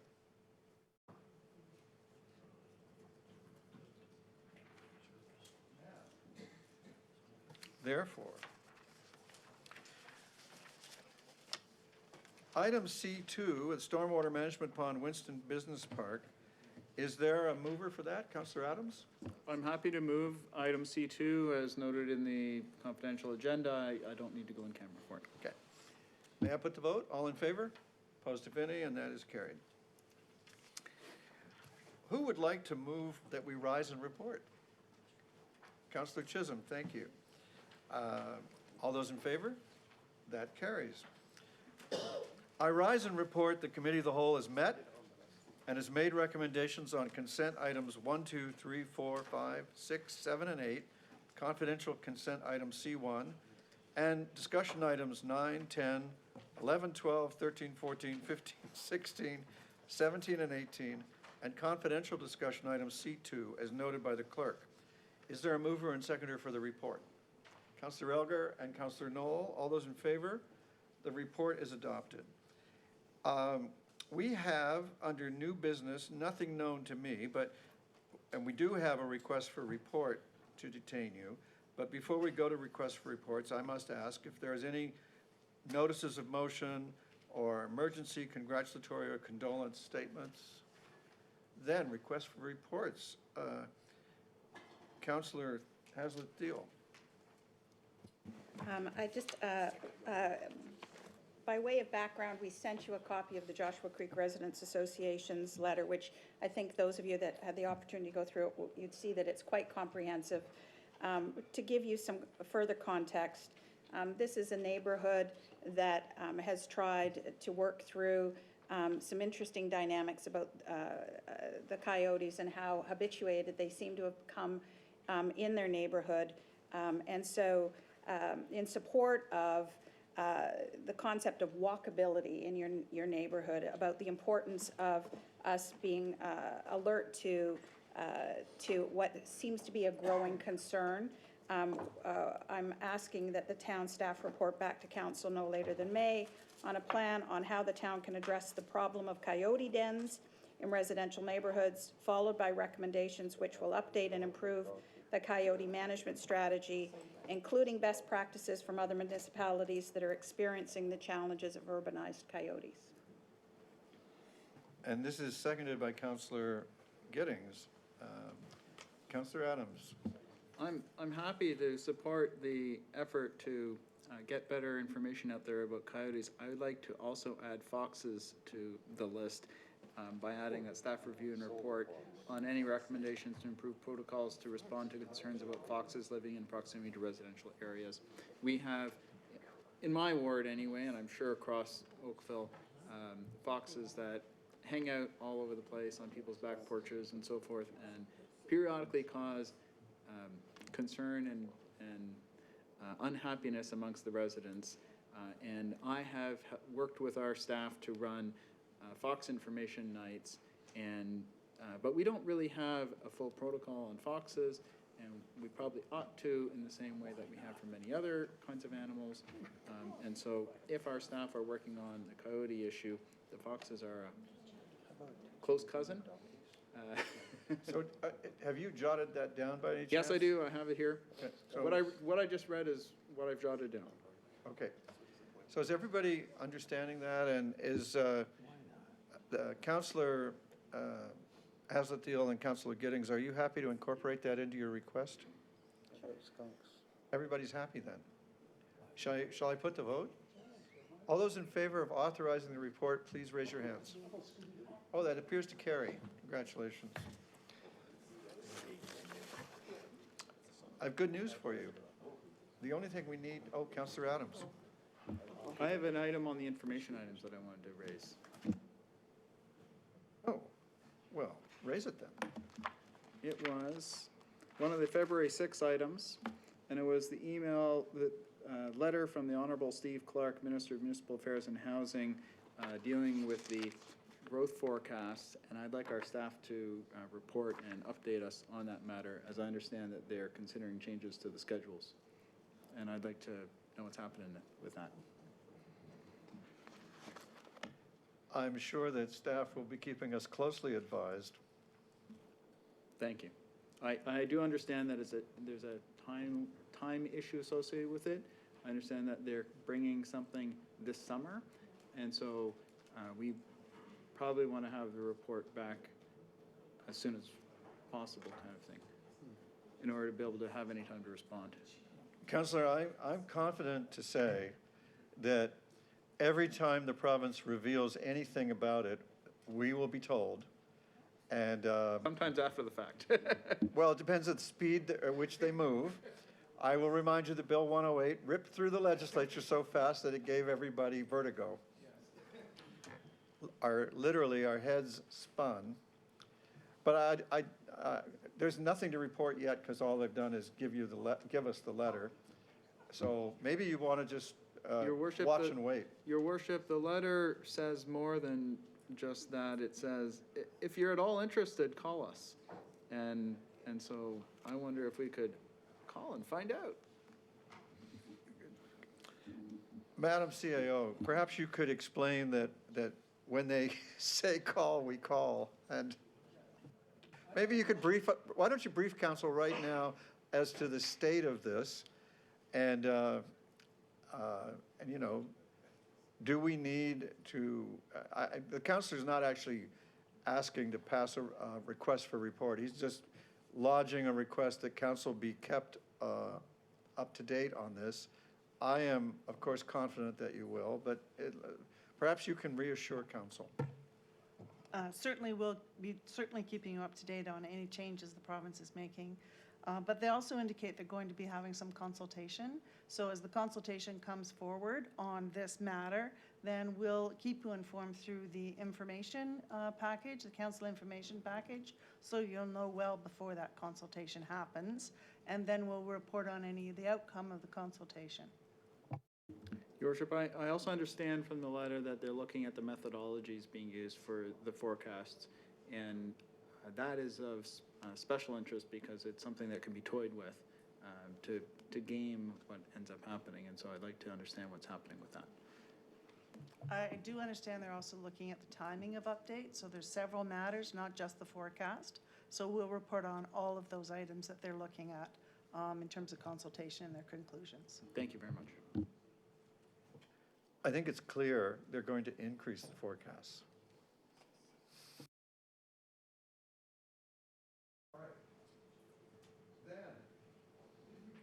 And seconder of the bylaws yet. Councillor Robertson and Councillor Giddings, thank you. All those in favor?